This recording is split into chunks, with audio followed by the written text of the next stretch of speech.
والعاقبة للمتقين الصلاة والسلام على رسوله النبي الكريم أما بعد أعوذ بالله السميع العليم من الشيطان الرجيم بسم الله الرحمن الرحيم يا أيها النبي إنا أحللنا لك أزواجك اے نبی بے شک ہم نے آپ کے لیے حلال کی ہیں، جائز قرار دی ہیں آپ کی وہ بیویاں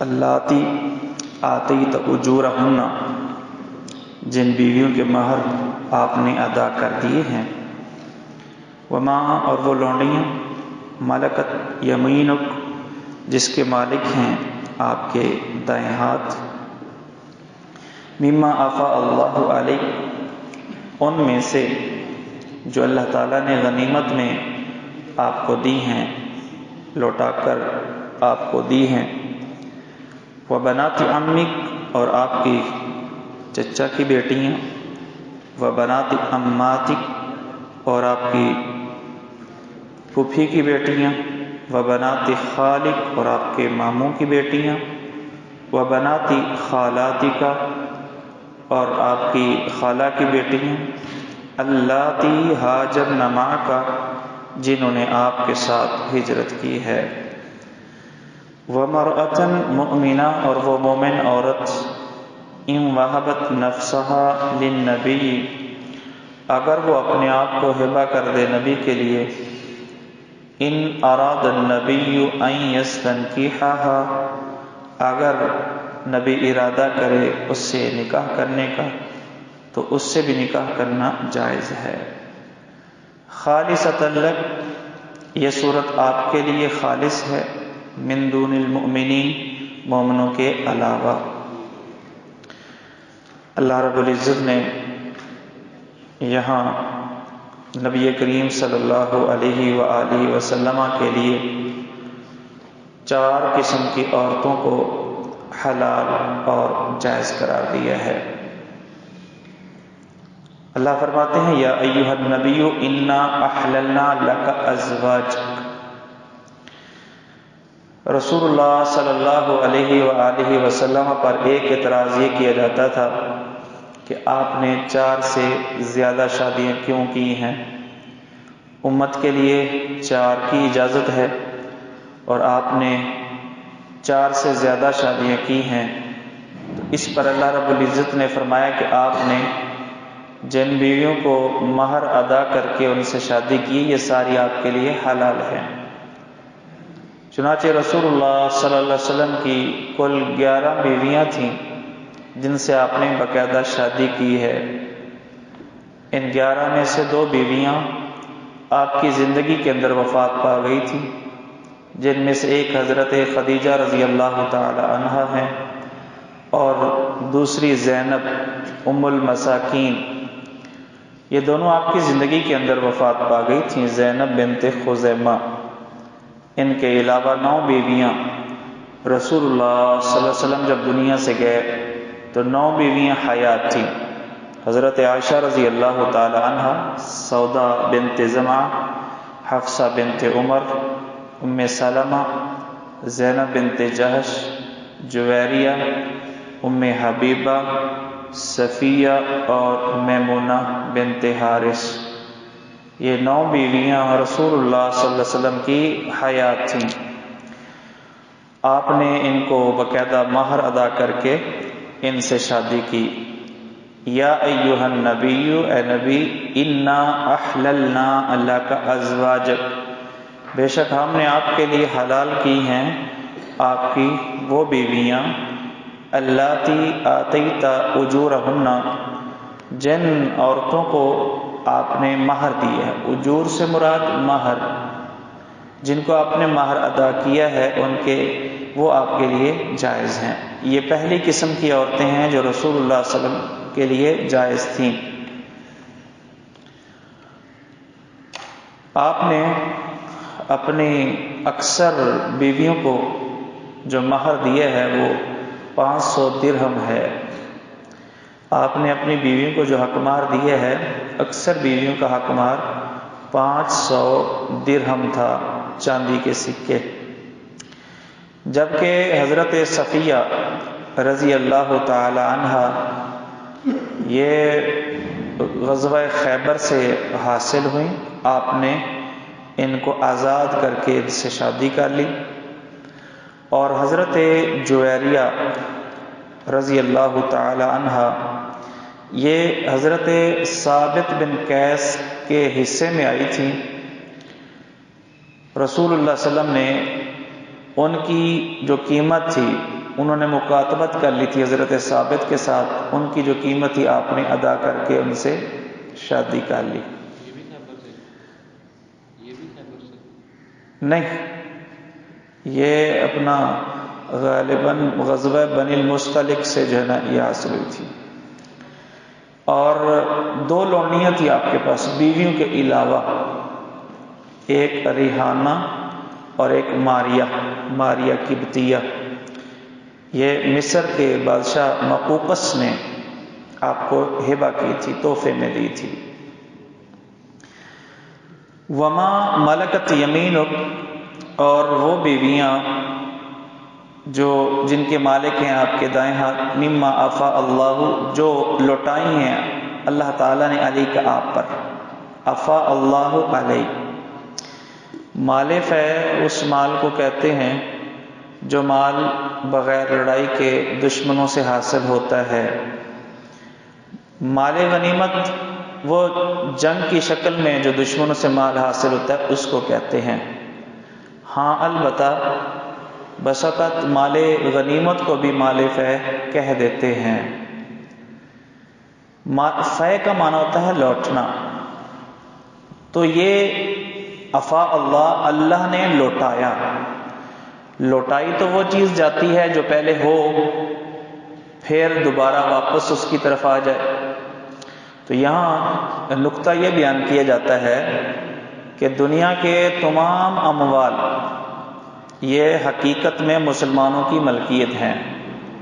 دنیا کے وہ تمام مال جو کافروں کے پاس بھی ہیں وہ مسلمانوں ہی کی ملکیت ہیں، اور عارضی طور پر کفار کے قبضے میں ہیں۔ جب یہ کفار سے مسلمانوں کو یہ مال ملتے ہیں تو گویا کہ وہ اپنا ہی مال واپس لیتے ہیں، تو اس لیے اس کے لیے مال فے کا یہ اصطلاح جو ہے وہ استعمال ہوئی ہے۔ تیسری قسم کی بیویاں جو آپ کے ماں اور باپ کی طرف سے رشتہ دار عورتیں تھیں، ان کا ذکر وہ کون سی ہیں؟ وبناتی امک، اور آپ کے چچا کی بیٹیاں، وبناتی اماتی، اور آپ کی پھوپھیوں کی بیٹیاں، وبناتی خالق۔ اچھا امک یہ مفرد ہے لیکن جنس مراد ہے، ورنہ ایک چچا کی بیٹی حلال نہیں تھی، جتنے بھی چچا ہیں سب کی بیٹیاں جو ہے آپ کے لیے حلال تھیں۔ اور اماتی اس کو مفرد کی بجائے جمع ذکر کیا گیا، اس کی وجہ یہ بیان کی جاتی ہے کہ امتن جو ہے یہ بطور جنس کے استعمال نہیں ہوتا، اس لیے اس کی باقاعدہ جمع لائی گئی۔ اسی طرح خالاتک، و بنات خالق، اور آپ کے ماموں کی بیٹیاں، و بنات خالاتک، اور آپ کی خالاؤں کی بیٹیاں۔ لیکن حقیقت میں آپ کی خالہ اور ماموں کی بیٹیوں سے مراد ماں کی طرف سے جو پورا خاندان ہے نا بنو زہرہ، ان کی عورتیں مراد ہیں۔ ماں کی طرف سے جو آپ کی رشتہ دار عورتیں ہیں نا وہ مراد ہیں، وہ آپ کی والدہ کے بھائی کی ہوں یا کزن کی ہوں یا اسی طرح بہن کی ہوں۔ اللاتی ہاجرن معک، یہ ساری آپ کے لیے حلال نہیں، وہ جنہوں نے ہجرت کی آپ کے ساتھ، کیونکہ جنہوں نے ہجرت کی ہے نبی کے لیے بیوی وہ ہونی چاہیے جو کامل ایمان والی ہو، اور جو ہجرت جیسی مصیبت اور تنگی بھی برداشت نہ کر سکے وہ آپ کے یعنی معیار کے مطابق نہیں ہے۔ تو اس لیے فرمایا کہ وہ جنہوں نے اپنے ایمان کے تحفظ کے لیے ہجرت کی ہے وہ حلال ہیں آپ کے لیے۔ اس کے علاوہ اور بھی تھیں آپ کی رشتہ دار باپ کی طرف سے، ماں کی طرف سے۔ اللہ فرماتے ہیں اللاتی ہاجرن معک، ایک اور بات یہاں سمجھنے والی ہے، وہ یہ ہے کہ آپ کے ساتھ تو کسی نے بھی ہجرت نہیں کی، اور اللہ فرما رہے ہیں اللتی ہاجرنا معک، جنہوں نے آپ کے ساتھ ہجرت کی ہے وہ حلال ہیں۔ تو اس کا جواب یہ ہے کہ مطلب یہ ہے کہ جنہوں نے آپ کی طرح ہجرت کی ہے، جس طرح آپ نے ہجرت کی ہے، اسی طرح جن عورتوں نے دین کی خاطر ہجرت کی ہے آپ کی ہجرت کی طرح، تو وہ عورتیں آپ کے لیے حلال ہیں۔ یہ تیسری قسم کی عورتیں تھیں جو آپ کے لیے حلال ہیں۔ وَمَرْأَةً مُؤْمِنَةً، اور مومن عورتیں، اور باقی مومن عورتیں، اِن وَهَبَتْ نَفْسَهَا لِلنَّبِيِّ، اگر وہ وقف کرے اپنے نفس کو نبی کے لیے۔ بعض عورتیں رسول اللہ صلی اللہ علیہ وسلم کے پاس آتی ہیں اور کہتی ہیں کہ میں اپنے آپ کو آپ کے لیے ہبہ کرتی ہوں، وَهَبْتُ نَفْسِي لَكَ، اپنے نفس کو آپ کے لیے ہبہ کرتی ہوں۔ یوں کہہ لیں کہ آسان الفاظ میں کہ اپنا نفس، اپنا وجود گفٹ کر دینا نبی کو، یہ نبی کے لیے حلال تھا۔ ایسی کوئی عورت یہ آفر نبی کے لیے کر سکتی تھی کہ میں اپنے آپ کو آپ کے حوالے کرتی ہوں، آپ کو ہبہ کرتی ہوں، جبکہ نبی کے علاوہ خالصۃ لک من دون المؤمنین، اللہ تعالیٰ نے یہ آپ کی خصوصیت بیان فرمائی ہے کہ یہ نبی کے لیے جائز ہے، کسی اور کے لیے یہ خصوصیت نہیں ہے، یہ جائز نہیں ہے کہ وہ کوئی عورت اس کو ہبہ کر دے کہ میں اپنے آپ کو آپ کے لیے ہبہ کرتی ہوں۔ تو ایسا، یہ اصل میں ہبہ کرنے کا ایک ہے کہ یہ کہنا کہ میں آپ سے شادی کرنا چاہتی ہوں یا چاہتا ہوں، تو یہ تو حق مہر کے ساتھ باقاعدہ نکاح ہوگا، شروط کے ساتھ، جو باقی شرطیں ہیں ولی کی اور دیگر شرطیں۔ جبکہ ہبہ میں یہ ہوتا ہے کہ اس میں حق مہر نہیں ہوتا، ہبہ کے اندر حق مہر نہیں ہوتا، تو بغیر مہر کے رسول اللہ صلی اللہ علیہ وسلم کے لیے جائز ہے کہ وہ کوئی عورت کو، کسی عورت کو اپنے عقد کے اندر قبول فرما لیں۔ نبی کے علاوہ کسی اور مرد کے لیے جائز نہیں ہے کہ وہ حق مہر کے بغیر کسی عورت کو، یعنی کوئی عورت اس کو یہ آفر کرے اور وہ قبول کر لے اور بغیر مہر کے اس کی شادی ہو جائے۔ اچھا، یہ جو عورت ہبہ کرے گی، ہبہ کرنے سے وہ آپ کی بیوی نہیں بن جائے گی، بلکہ اس کے ساتھ شرط ہے کہ نبی اس ہبہ کرنے کو قبول بھی کرے۔ ان اراد النبی، اگر نبی ارادہ کرے، ان یستنکحھا، اس سے نکاح کرنے کا بغیر مہر کے، کیونکہ اگر مہر کے ساتھ ہے تو پھر تو ہبہ نہ ہوا، ہبہ تو مفت کی چیز کو کہتے ہیں، تو مہر جو ہے اس کے بغیر یعنی آپ نکاح کر لیں تو یہ آپ کے لیے جائز ہے۔ خالصۃ لک، یہ آپ کے لیے خالص ہے، خاص ہے، من دون المؤمنین، مومنوں کے علاوہ، یعنی مومنوں کے لیے حق مہر ضروری ہے۔ قد علمنا ما فرضنا علیہم فی ازواجہم، تحقیق ہم نے جان لیا جو ہم نے فرض کیا ان پر، فی ازواجہم، ان کی بیویوں میں۔ تو یہاں ما فرضنا علیہم سے مراد عقد کے لیے جو شرائط ہیں اور حقوق ہیں جو اللہ نے فرض کیے ہیں وہ مراد ہیں، مراد وہ چیزیں جو اللہ تعالیٰ نے شادی کے اعتبار سے، شادی کے لحاظ سے ضروری قرار دی ہے۔ مثلا اللہ نے ایک حد مقرر کر دی ہے 4 کی، اس سے زیادہ جائز نہیں۔ اللہ تعالیٰ نے مہر کو لازم قرار دی ہے، گواہوں کا ہونا لازم ہے، ولی کی اجازت ضروری ہے۔ تو یہ چیزیں ہیں جو کہ نکاح کے لیے اللہ تعالیٰ نے بیویوں کے بارے میں مومنوں پر یہ چیزیں لازم کی ہیں۔ وما ملکت ایمانہم، اور جن کے مالک ہیں ان کے دائیں ہاتھ، جن کے مالک ہیں ان کے دائیں ہاتھ، تو یہ بھی مومنوں کے لیے جائز ہیں۔ لونڈیاں یہ نبی کے لیے بھی جائز ہیں اور مومنوں کے لیے بھی جائز ہے، اور لونڈیوں سے شادی کرنے کی، نکاح کرنے کی ضرورت نہیں ہوتی، کیونکہ لونڈیاں آپ کی ملکیت ہیں، لونڈیاں آپ کا مال ہیں، آپ کا ترکہ ہیں، جس طرح مرضی آپ استعمال کریں۔ لِكَيْ لَا يَكُونَ عَلَيْكَ حَرَجٌ، یہ اس لیے آپ صلی اللہ علیہ وسلم کے لیے اجازت دی گئی کہ آپ 4 سے زیادہ شادیاں کریں اور جس کو چاہیں اپنے نکاح میں رکھیں اور جس کو چاہیں آپ چھوڑ لیں۔ اللہ فرماتے ہیں یہ اس لیے تاکہ آپ پر کوئی حرج نہ ہو۔ دین کی تبلیغ کے اندر دعوت دین کی مصلحت کے لیے اللہ تعالیٰ نے آپ کے لیے یہ خصوصی اجازت دی کہ آپ 4 سے زیادہ بھی شادیاں کر سکتے ہیں۔ باقی رہا کفار کا اور مستشرقین کا اور دیگر لوگوں کا اعتراض کہ نعوذ باللہ رسول اللہ صلی اللہ علیہ وآلہ وسلم شہوت پرست تھے کہ اس طرح انہوں نے اتنی عورتوں سے شادی کی ہے، جبکہ اپنی امت کے لیے صرف 4 کی حد مقرر کی ہے۔ حالانکہ ان کا یہ الزام حقیقت کے بالکل برعکس ہے۔ اگر ایسا ہوتا تو آپ صلی اللہ علیہ وسلم کی جو جوانی کی عمر تھی، شہوت جوانی میں زیادہ تھی ہے کہ بڑھاپے میں زیادہ تھی ہے؟ تو آپ کی جوانی کی جو عمر تھی، آپ نے ایک بوڑھی عورت کے ساتھ شادی کی، 25 سال کی جب آپ جوان تھے، 40 سال کی عورت بڑھاپے کے اندر داخل ہو چکی، آپ نے اس سے شادی کی، اور پھر اس کے بعد جو دوسری شادی کی حضرت سودا بنت زمعہ کے ساتھ، وہ بھی بوڑھی تھی، وہ بھی مطلب ہے کہ یعنی بڑی عمر کی تھی۔ صرف حضرت عائشہ رضی اللہ تعالیٰ عنہ ایسی ہیں کہ جو کنواری تھی، اس کے علاوہ آپ نے ساری بیوائیں یا مطلقات سے آپ نے شادی کی ہے، اور اس کے اندر مصلحت اور حکمت تھی، جس کو علماء نے، مفسرین نے تفصیل سے ذکر کیا ہے۔ وَكَانَ اللَّهُ غَفُورٌ رَحِيمًا، اور اللہ تعالیٰ معاف کرنے والا، رحم کرنے والا ہے۔ ترجی من تشاء منہن، آپ چھوڑ دیں، آپ مؤخر کریں ان بیویوں میں سے جس کو چاہیں، جس کو چاہیں آپ اس کے لیے باری تقسیم نہ کریں، پیچھے کر دیں، آپ ان کو مؤخر کر دیں۔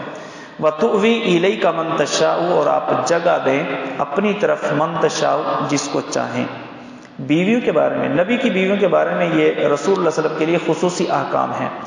اللہ تعالیٰ نے آپ کو اس حوالے سے کچھ خصوصی رعایتیں دی ہیں، رسول اللہ صلی اللہ علیہ وسلم کو خصوصی رعایتیں دی گئی ہیں آپ صلی اللہ علیہ وسلم کے منصب کے لحاظ سے، جن میں سے ایک رعایت پیچھے ذکر کی گئی ہے کہ کوئی عورت اپنے آپ کو ہبہ کر سکتی ہے نبی کے لیے، اور یہاں دوسری رعایت کا ذکر ہے کہ آپ، کوئی عورت اگر آفر کرتی ہے تو آپ کو یہ اجازت ہے کہ ترجی من تشاء منہن وتؤوی الیک من تشاء، ایک معنی، اور دوسرا اس کا معنی یہ ہے کہ آپ جو بیویاں ہیں، اللہ تعالیٰ نے ان بیویوں کی باری آپ پر فرض نہیں کی، ان بیویوں کے حقوق کہ آپ ان کے لیے یعنی ان میں عدل و انصاف کریں، یہ آپ پر فرض نہیں کیا گیا۔ اگرچہ آپ بیویوں کے درمیان باری کو تقسیم کرتے تھے اور اس کا لحاظ کرتے تھے، لیکن اللہ کی طرف سے یہ فرض نہیں تھا، اللہ کی طرف سے یہ آپ پر لازم نہیں تھا۔ تو اسی لیے اللہ تعالیٰ نے فرمایا کہ ترجی من تشاء منہن، آپ کو اجازت ہے کہ آپ مؤخر کریں من تشاء جس کو آپ چاہیں، منہن ان بیویوں میں سے، وتؤوی الیک من تشاء، اور آپ جگہ دیں، اپنے پاس رکھیں، آپ اس کے لیے باری تقسیم کریں، من تشاء جس کے لیے آپ چاہیں۔ ومن ابتغیت ممن عزلت، اور پھر جس کے لیے آپ نے باری تقسیم نہیں کی، پھر آپ اس کے لیے باری تقسیم کرنا چاہتے ہیں تو اس کی بھی آپ کو اجازت ہے۔ ومن، اور وہ عورت، ابتغیت جس کو آپ طلب کریں چاہیں، ممن ان عورتوں میں سے، عزلتا جس کو آپ نے الگ کر دی ہے، جس کو آپ نے الگ کر دیا، جس کے لیے آپ نے باری تقسیم نہیں کی، اس کو پھر آپ قریب کرنا چاہیں، طلب کریں، فلا جناح علیک، تو آپ پر کوئی حرج نہیں ہے۔ ذالکا، یہ جو اختیار ہے، ذالکا سے مراد آپ کو جو یہ اختیار دیا جا رہا ہے، اس کے فوائد کئی ایک ہیں، ان میں سے ایک یہ ہے کہ ادنا، یہ اختیار زیادہ قریب ہے، ادنا اقرب کے معنی میں، ان تقر اعینہن، یہ کہ ٹھنڈی رہیں ان کی آنکھیں، مراد وہ خوش رہیں۔ دیکھیں اگر باری ہوگی نا تو اس طرح نقصانات زیادہ ہیں، نبی کے لیے ٹینشن زیادہ ہے کہ اگر آپ ایک کے پاس کوئی 10 منٹ زیادہ بیٹھ گئے ہیں تو دوسری نے اعتراض کر دینا ہے کہ آپ 10 منٹ میرے کھا گئے ہیں، ظلم کیا آپ نے، اور اگر آپ کسی کے پاس نہیں گئے تو وہ اعتراض کرنے میں حق بجانب ہوگی کہ آپ نے میرے پاس کیوں نہیں آئے۔ اور پھر اسی طرح سوتنوں کے آپس میں اس حوالے سے جو ہے نا وہ یعنی لڑائی ہوتی کہ تم جو ہے نا نبی کو زیادہ قریب کر رہی ہو، تم جو ہے نبی کا ٹائم زیادہ لے لیتی ہو، تو اس میں نبی پاک صلی اللہ علیہ وسلم کے لیے دقت تھی۔ تو اب باری تقسیم کرنا آپ پر فرض نہیں ہے، اس کے باوجود آپ کسی کو ٹائم دیں گے تو اس پر وہ اپنا حق سمجھ کے یعنی اس کو عام روٹین کے مطابق نہیں سمجھے گی، اس پہ خوش ہوگی کہ یہ نبی کی مہربانی ہے کہ آپ نے مجھے ٹائم دیا ہے، تو اس سے اس کی آنکھیں ٹھنڈی ہوگی، اس سے اس کی آنکھیں کیا ہوگی؟ ٹھنڈی ہوگی۔ آنکھیں ٹھنڈی ہونے کا معنی خوشی حاصل ہونا، آنکھیں ٹھنڈی ہونا، جب بندے کو غم ہوتا ہے نا، ٹینشن ہوتی ہے تو آنکھوں سے گرم گرم آنسو بہ رہے ہوتے ہیں، آنکھیں گرم ہو جاتی ہیں۔ اس کے علاوہ خوشی کی حالت میں انسان کی جو آنکھیں ہوتی ہیں وہ ٹھنڈی ہوتی ہیں۔ تو ان تقر اعینہن، اور بعض نے یہ معنی کیا ہے کہ کرہ قرار سے، کرہ قرار سے جو بندہ خوش ہوتا ہے نا تو اس کی آنکھیں جو ہے نا وہ اپنی جگہ پہ ٹھہری ہوتی ہیں، اور جو بندہ ٹینشن اور پریشانی میں ہوتا ہے اس کی آنکھیں گھوم رہی ہوتی ہیں۔ واللہ عالم کہ یہ یعنی اس کی حقیقت کیا ہے۔ ان تقر اعینہن، یہ کہ آپ ان کی آنکھیں، جن بیویوں کو آپ ٹائم دیں ان کے لیے باری تقسیم کریں، ان کی آنکھیں ٹھنڈی رہیں۔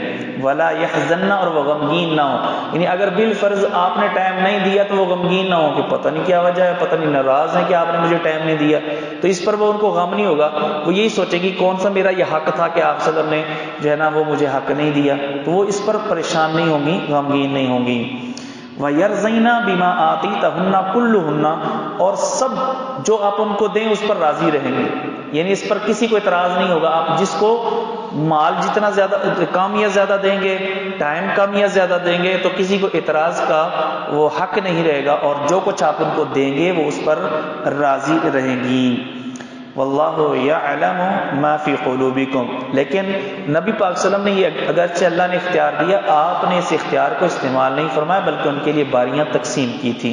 چنانچہ صحیح البخاری حدیث نمبر 4783 کے اندر یہ آپ صلی اللہ علیہ وسلم کی باری تقسیم کرنے کا ذکر موجود ہے کہ آپ نے ان کے لیے باریاں تقسیم کی تھیں۔ واللہ یعلم ما فی قلوبکم، اور اللہ جانتا ہے جو تمہارے دلوں میں ہے۔ مومنوں کے دلوں میں یا شوہر کے دل میں ایک سے زیادہ شادیاں ہیں اور کسی ایک کی طرف رغبت زیادہ ہے، اللہ جانتا ہے، اللہ اس کو جانتا ہے۔ ایک ہے فطرتی، کسی ایک سے لگاؤ زیادہ ہو جائے تو اس پر مواخذہ نہیں ہے، لیکن اگر بندہ کسی ایک کی طرف مائل ہو جائے اور اس پر زیادہ توجہ کرے، باقیوں کو وہ ان کے حق سے محروم کرے، تو یہ بے انصافی ہے، اور ایسا آدمی اللہ کے حضور جب پیش ہوگا تو اس کی ایک جانب جو ہے وہ مفلوج ہوگی۔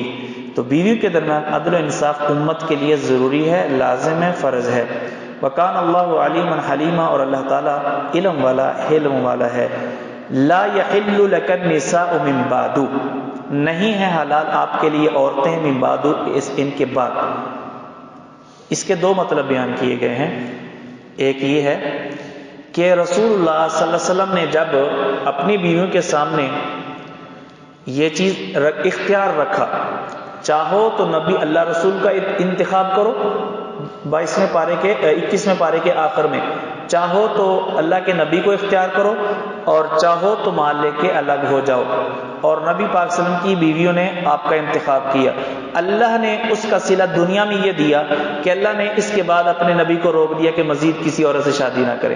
یہ آپ کی زوجیت کا شرف بس اب ان کے لیے ہے، جنہوں نے یہ قربانی دی ہے کہ اسرت کو اور تنگی کو برداشت کرنا گوارا کر لیا ہے، لیکن آپ کا ساتھ چھوڑنا انہوں نے گوارا نہیں کیا۔ تو اس لیے اللہ تعالیٰ نے ان کی اس تکریم میں اور ان کی اس عزت افزائی کے لیے اپنے نبی کے لیے پہلے اختیار دیا تھا کہ آپ جس کے ساتھ چاہیں شادی کر لیں، لیکن اس کے بعد اللہ تعالیٰ نے آپ کے لیے فرمایا کہ لا یحل لک النساء من بعد، اس کے بعد آپ کے لیے جائز نہیں ہے۔ ولا ان تبدل بہن من ازواج، اور نہ یہ جائز ہے کہ آپ بدل لیں بہن ان عورتوں کے عوض میں من ازواج کوئی اور بیوی۔ اچھا، یہاں جب اللہ تعالیٰ نے یہ پابندی لگائی کہ بس یہ 9 آپ کے لیے حلال ہیں، اس کے علاوہ کوئی اور نہیں، تو ہو سکتا ہے نبی کے ذہن میں یہ خیال پیدا ہو کہ یہ 9 یعنی اس کا مطلب ہے کہ 9 حلال ہیں، تو اگر ان میں سے ایک مائنس کر کے ایک پھر اور لے آؤں تو شاید یہ جائز ہو۔ یعنی اللہ نے 9 کی تعداد مقرر کر دی ہے، تو جس کے لیے اللہ تعالیٰ نے 4 بیویوں کا اختیار دیا ہے، اس کا مطلب یہ ہے کہ بیک وقت 4 رکھ سکتا ہے، اس سے زیادہ نہیں۔ اگر 4 میں سے کسی ایک کو طلاق دی ہے تو وہ اور سے شادی کر سکتا ہے، اگر چاہیے اس کی 5ویں شادی ہے، لیکن بیک وقت اس کے عقد میں کتنی ہے؟ 4۔ تو اسی طرح نبی پاک صلی اللہ علیہ وسلم کے حوالے سے بھی یہ خیال ذہن میں پیدا ہو سکتا تھا، اللہ نے جو پابندی لگائی کہ اس کے بعد اور عورت آپ کے لیے جائز نہیں ہے، تو اور کا مطلب شاید یہ ہے کہ 9 کے بعد 10ویں جائز نہیں، تو 9 جائز ہیں، تو 9 میں سے اگر کسی ایک کو طلاق دے دی 8 ہو گئی، تو کسی اور سے شاید 9 پوری کرنے کے لیے شادی کی جا سکتی ہے۔ اللہ تعالیٰ نے اس خیال کی بھی تردید فرما دی کہ نہیں، ایسا بھی آپ کے لیے جائز نہیں کہ آپ ان کے بدلے میں کوئی اور عورت لے آئیں، ان میں سے کسی ایک کو طلاق دے دیں، اپنے سے الگ کر لیں اور کوئی اور بیوی لے آئیں، اس کی بھی اجازت نہیں ہے جی۔ ولا، اور نہ ہی یہ آپ کے لیے جائز ہے ان تبدل، یہ کہ آپ بدل لیں بہن ان کے بدلے میں من ازواج کی اور بیویاں، ولو اعجبک، اگرچہ اچھا لگے آپ کو حسن ہونا ان کا حسن۔ تو یہ کیسے پتہ چلے گا کہ یہ حسین ہے؟ اصل میں یہ نہیں، اگر شادی کا پروگرام ہو اور آپ اس کو دیکھ لیں، ظاہر شادی کی نیت سے تو دیکھا جا سکتا ہے نا، منگیتر کو شادی جب کرنی ہو اور پکا یعنی عزم ہو تو منگیتر کو دیکھا جا سکتا ہے جی، اس سے پہلے نہیں۔ یہ نہیں کہ جو ہے نا پروگرام کوئی نہیں ہے اور صرف جو ہے نا مولوی صاحب جو ہے نا بس دیکھنے پر اکتفا کر رہے ہیں جی ہیں تو اگرچہ آپ کو ان کا حسن، ان کی خوبصورتی پسند بھی ہو، پھر بھی آپ کے لیے جائز نہیں ہے۔ الا ما ملکت یمینک، مگر لونڈیوں کی کوئی حد نہیں ہے۔ الا ما، مگر وہ لونڈیاں ملکت یمینک جن کے آپ کے دائیں ہاتھ مالک ہیں، تو وہ آپ کے لیے جائز ہیں۔ وکان اللہ، اچھا ایک معنی، دوسرا معنی رہ گیا جی۔ دوسرا معنی یہ ہے کہ اللہ تعالیٰ نے پیچھے 4 قسم کی عورتوں کا ذکر کیا ہے کہ یہ 4 قسم کی عورتیں جائز ہیں، تو بعدو کا مطلب، من بعدو کا مطلب یہ ہے کہ ان 4 کے علاوہ کسی اور قسم کی عورت آپ کے لیے جائز نہیں ہے۔ ان 4 قسموں کے علاوہ کسی اور قسم کی عورت آپ کے لیے جائز نہیں ہے۔ وکان اللہ علی کل شیء رقیبا، اور اللہ تعالیٰ ہر چیز پر نگران ہے، حافظ محافظ ہے۔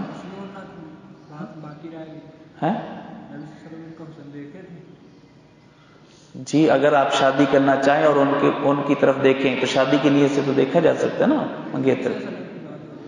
جی عام مومنوں کے لیے بھی یہی حکم ہے۔ آپ نے ایک صحابی اس نے آپ کو بتایا شادی کرنے کے حوالے سے، آپ نے فرمایا کہ اس کو دیکھا ہے کہ نہیں؟ انہوں نے کہا نہیں۔ آپ نے فرمایا کہ اس کو دیکھ لے، کیونکہ انصار کی عورتوں کی آنکھوں میں تھوڑا بیماری ہوتی ہے۔ تو یہاں سے یہ بھی معلوم ہوا کہ آنکھیں چہرے میں ہیں، تو چہرہ دیکھنا منگیتر کے لیے جائز ہے۔ اگر سب کے لیے جائز ہوتا تو آپ اس کو خصوصی طور پہ کیوں فرماتے کہ تم دیکھ لو؟ مطلب عام لوگوں کے لیے دیکھنا جائز نہیں ہے۔ یہ جو اجازت منگیتر کو مل رہی ہے، اجازت اس چیز کی ہوتی ہے جو پہلے منع ہو، اجازت اس چیز کی ہوتی ہے نا، تو آپ اس کو دیکھنے کی اجازت دے رہے ہیں، اس کا مطلب باقیوں کے لیے منع ہے، اجازت صرف اس کے لیے ہے جو شادی کرنا چاہتا ہے۔ تو چہرے کا پردہ بھی ثابت ہو گیا اس حدیث سے۔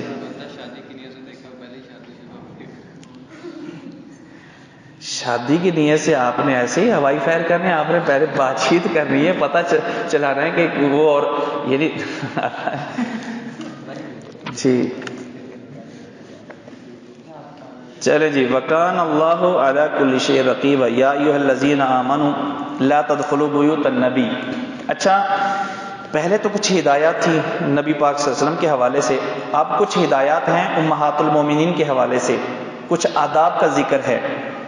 آپ کے گھر کے اندر داخل ہونے کے کچھ آداب اور چند احکام اللہ تعالیٰ نے ذکر کیے ہیں۔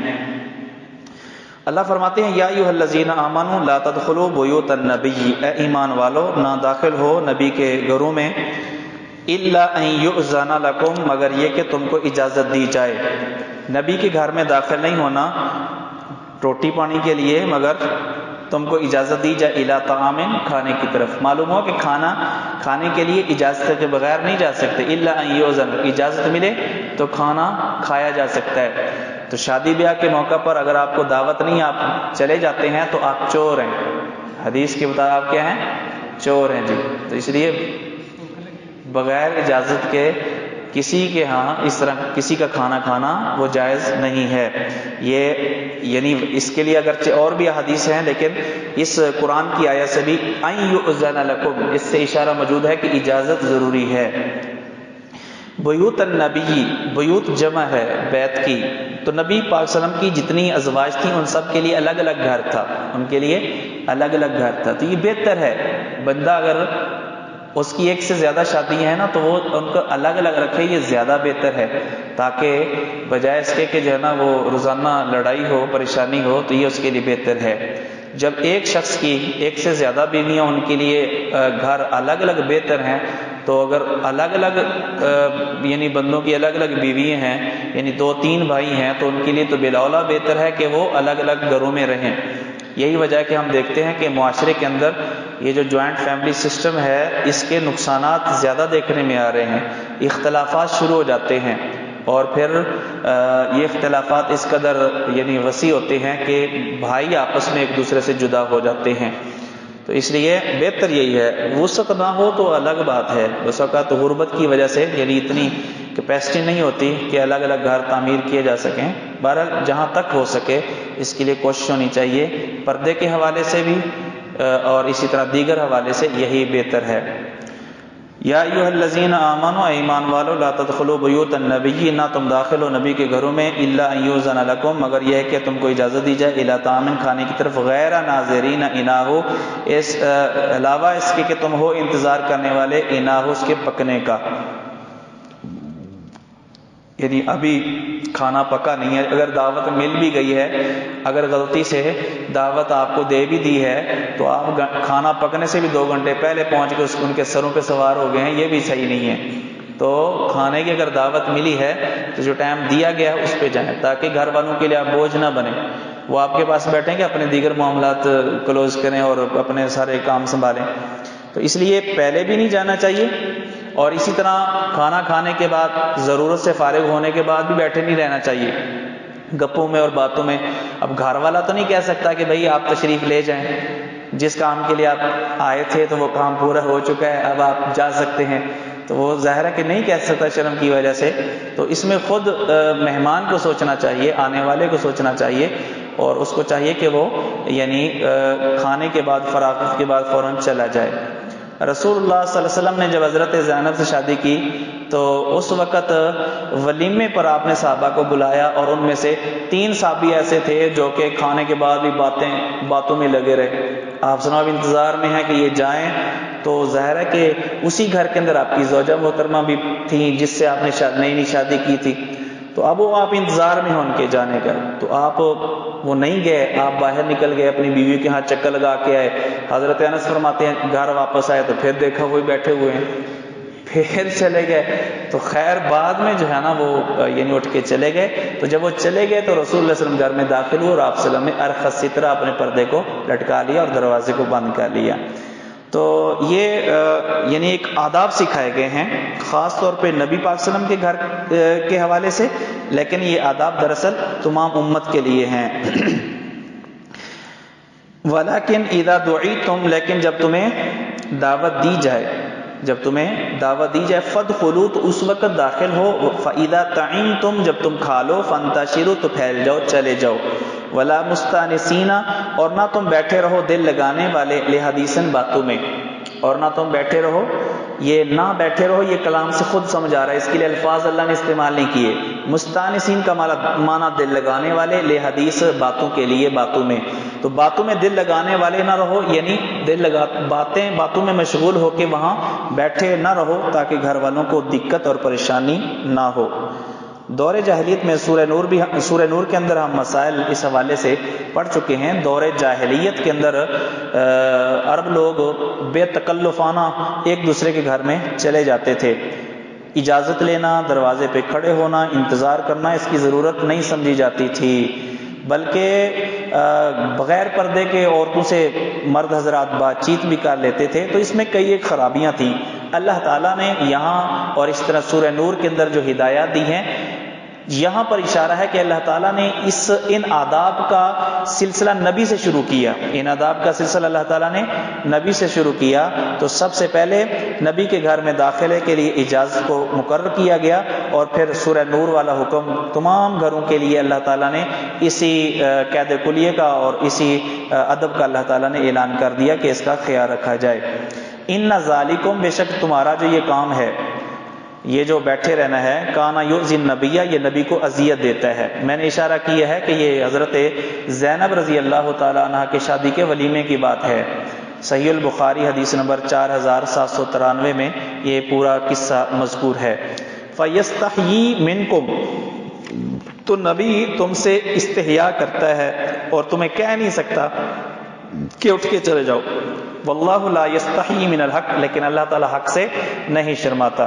وَإِذَا سَأَلْتُمُوهُنَّ، اسی طرح دوسرا ادب نبی کی بیویوں اور نبی کے گھروں کے حوالے سے یہ ہے کہ وَإِذَا سَأَلْتُمُوهُنَّ، جب نبی کی بیویوں سے تم کوئی سوال کرو، متاعًا، کسی بھی چیز کا، فَاسْأَلُوهُنَّ، تو ان سے سوال کرو، مِن وَرَاءِ حجاب، پردے کے پیچھے، پردے کے پیچھے یا دیوار کے پیچھے، آمنے سامنے نہیں۔ ذالکم اطہر لقلوبکم، یہ چیز زیادہ پاکیزہ ہے تمہارے دلوں کے لیے، وقلوبہن، اور ان کے دلوں کے لیے۔ اس میں دونوں کا فائدہ ہے، نبی پاک صلی اللہ علیہ وسلم کی ازواج کا بھی اور اسی طرح سوال کرنے والوں کا بھی، اور اسی طرح باقی مومن مرد اور مومن عورتیں، ان کے لیے بھی یہی ادب ہے کہ جب کسی سے بات چیت کرنی ہو یا کسی سے کوئی چیز لینی اور دینی ہو تو پردے کے پیچھے یہ چیز لینی اور دینی چاہیے۔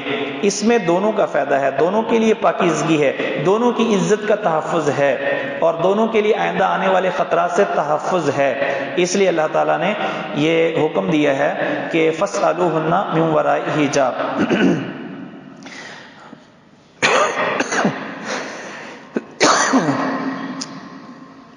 اس کے پیچھے حضرت عمر رضی اللہ تعالیٰ عنہ کی ایک خواہش ذکر کی جاتی ہے کہ ان کی یہ خواہش تھی کہ رسول اللہ صلی اللہ علیہ وسلم کی بیویاں پردہ کریں، تو اللہ تعالیٰ نے ان کی خواہش کے مطابق آیت حجاب جو ہے وہ نازل کر دی۔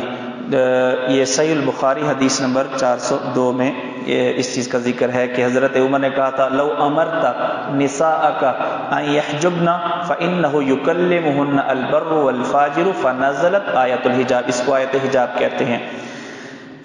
وما کان لکم ان تؤذوا رسول اللہ، اور نہیں ہے تمہارے لیے جائز کہ تم اللہ کے رسول کو اذیت دو، بلا اجازت گھر میں داخل ہونا، زیادہ دیر بیٹھے رہنا، بغیر پردے کے گفتگو کرنا، دل آزاری والی باتیں کرنا، یہ تمام اذیت ہی کی صورتیں ہیں۔ اللہ فرماتے ہیں تمہارے لیے جائز نہیں کہ ان تؤذوا رسول اللہ، یہ کہ تم اذیت دو اللہ تعالیٰ کے رسول کو، ولا ان تنکحوا ازواجہ، اور نہ تمہارے لیے یہ جائز ہے کہ تم شادی کرو ازواجہ، نبی کی بیویوں سے، من بعد ہی آپ کے دنیا سے چلے جانے کے بعد، آبدن کبھی بھی، یہ اجازت کبھی بھی کسی مومن کے لیے نہیں ہے کہ وہ نبی کی کسی بیوی سے شادی کرے، خاص طور پہ جو نبی پاک صلی اللہ علیہ وسلم کی عقد میں رہی۔ اس کی حکمت ایک تو یہ ہے کہ وَأَزْوَاجُهُ أُمَّهَاتُهُمْ، نبی کی بیویاں مومنوں کے لیے ماں کا درجہ، ماں جیسا تقدس رکھتی ہیں، تو اس لیے جائز نہیں ہے۔ اور دوسرا یہ ہے کہ جنت کے اندر عورت کا اگر ایک سے اس نے زیادہ شادیاں کی ہیں شوہر کے فوت ہونے یا طلاق کی وجہ سے، جو اس کا آخری خامند ہوگا نا، عورت اس کے ساتھ ہوگی۔ اب ظاہر نبی کی بیویاں، نبی پاک صلی اللہ علیہ وسلم جنت کے اندر بھی رفاقت ان کی ایک خواہش ہے، تو اس لیے نبی پاک صلی اللہ علیہ وسلم کی بیویوں کو یہ شرف دینے کے لیے کہ قیامت کے دن جنت کے اندر بھی آپ ہی کی زوجیت کو ان کو شرف حاصل ہو، اس لیے اجازت ختم کر دی گئی کہ اب یہ بیویاں کسی اور سے شادی نہیں کریں گی یا کوئی اور ان سے شادی نہیں کرے گا، کیونکہ اگر کسی عورت نے کسی اور سے شادی کر لی تو وہ پہلے والے خامند کے ساتھ جنت میں نہیں ہوگی، وہ بعد والے خامند کے ساتھ جنت میں ہوگی، جس خامند کے ساتھ اس نے یعنی آخری لمحات جو ہے وہ گزارے ہیں۔ جی ولا ان تنکحوا ازواجہ من بعدہ ابدا ان ذلکم کان عند اللہ عظیما، بے شک یہ کام اللہ کے ہاں بہت بڑا ہے، اگر ان میں سے کوئی بندہ کام کرے گا تو یہ بہت بڑا گناہ ہوگا، عظیماً گناہ کے اعتبار سے یہ کہا۔ ان تبدو شیئا او تخفوه، اگر تم ظاہر کرو کوئی چیز، او تخفوه یا تم چھپاؤ، فإن اللہ کان بکل شیء علیما، تو اللہ تعالی ہر چیز کو جاننے والا ہے۔ زبان سے نہ بھی اگر کوئی کہے، کسی مومن کے دل میں اگر کوئی برا خیال آ بھی جائے تو ان کو تنبیہ کی جا رہی ہے کہ اللہ تعالیٰ جو چیز تم چھپاتے ہو اس کا بھی اللہ تعالیٰ کو علم ہے، لہٰذا دل کے اندر بھی نبی کی بیویوں سے شادی کی چاہت اور تمنا نہیں کرنی، کیونکہ اللہ تعالیٰ کو ہر چیز کا علم ہے۔ لا جناح علیہن فی آبائہن ولا ابنائہن ولا اخوانہن، پیچھے پردے کے پیچھے سے سوال کرنا اور چیز لینا اور دینا اس کا ذکر تھا، لیکن اب اجازت دی جا رہی ہے کہ یہ جو آئندہ آنے والے افراد ہیں، یہ جو رشتہ دار ہیں، ان رشتہ داروں کے سامنے آنا جانا اور بغیر حجاب کے بات کرنا اور ان سے خلوت اختیار کرنا یہ جائز ہے، اس میں کوئی حرج نہیں ہے۔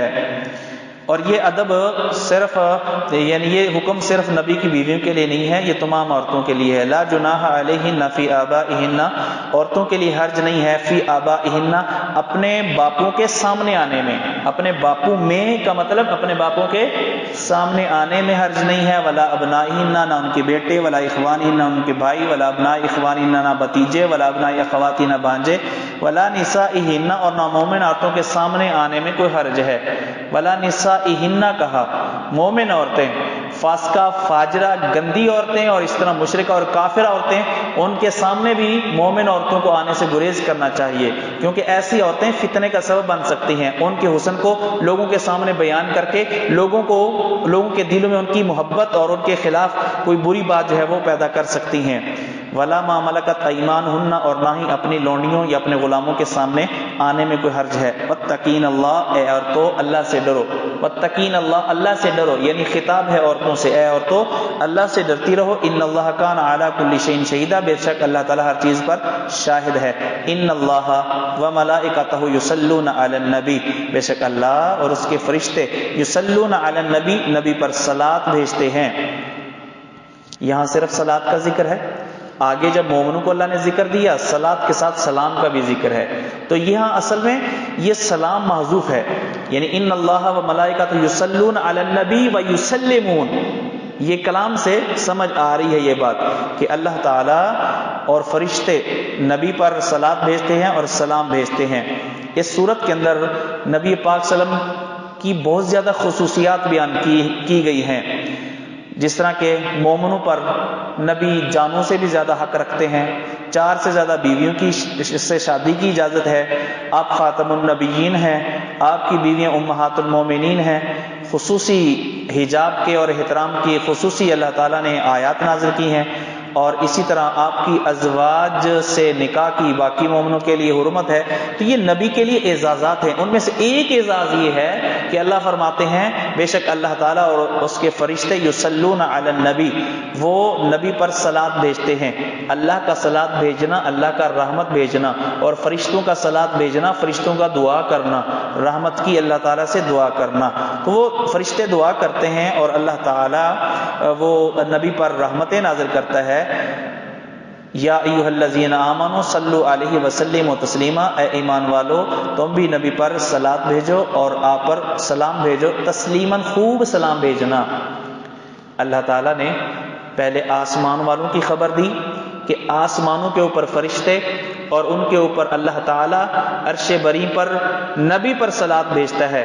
آسمان والوں کو کی خبر دے کے رب نے زمین والوں کو حکم دیا کہ تم بھی نبی پاک صلی اللہ علیہ وسلم کے لیے دعا کرو، نبی پاک صلی اللہ علیہ وسلم پر صلاۃ و سلام بھیجو، تاکہ نبی کی شان آسمانوں پہ بھی بلند ہو اور نبی کی شان زمین والوں کے اندر بھی بلند ہو۔ تو یہ نبی کا احترام، نبی کی عظمت اور نبی کی شان کو بیان کیا گیا ہے کہ اللہ تعالیٰ نے آسمانی اور زمینی ان ذی شعور مخلوقات کو حکم دیا کہ تم نبی پر صلاۃ اور سلام بھیجو۔ اللہ تعالیٰ نے ویسے تو اور نبیوں پر بھی سلام بھیجا ہے، وسلام علی المرسلین، خصوصی نبی پاک صلی اللہ علیہ وسلم کے لیے اعزاز ہے اور مومنوں پر اس کو فرض کر دیا گیا ہے۔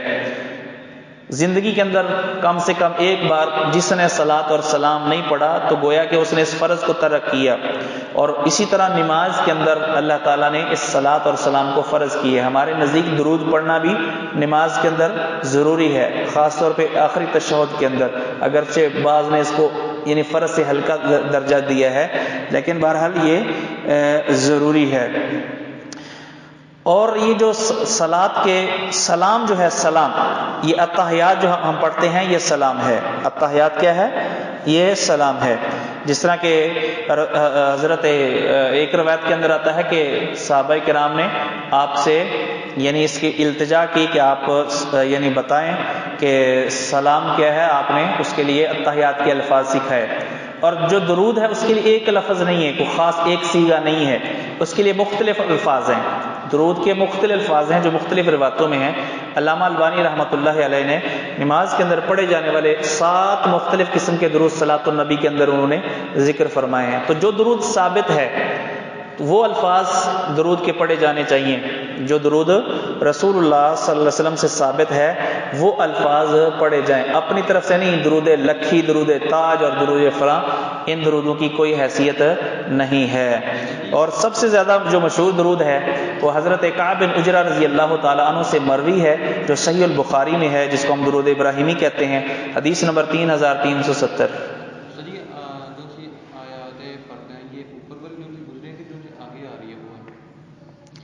پیچھے من وراء حجاب، آگے والا بھی حکم جو ہے اس میں شامل ہے، وہ بھی پردے کے حوالے سے ہے۔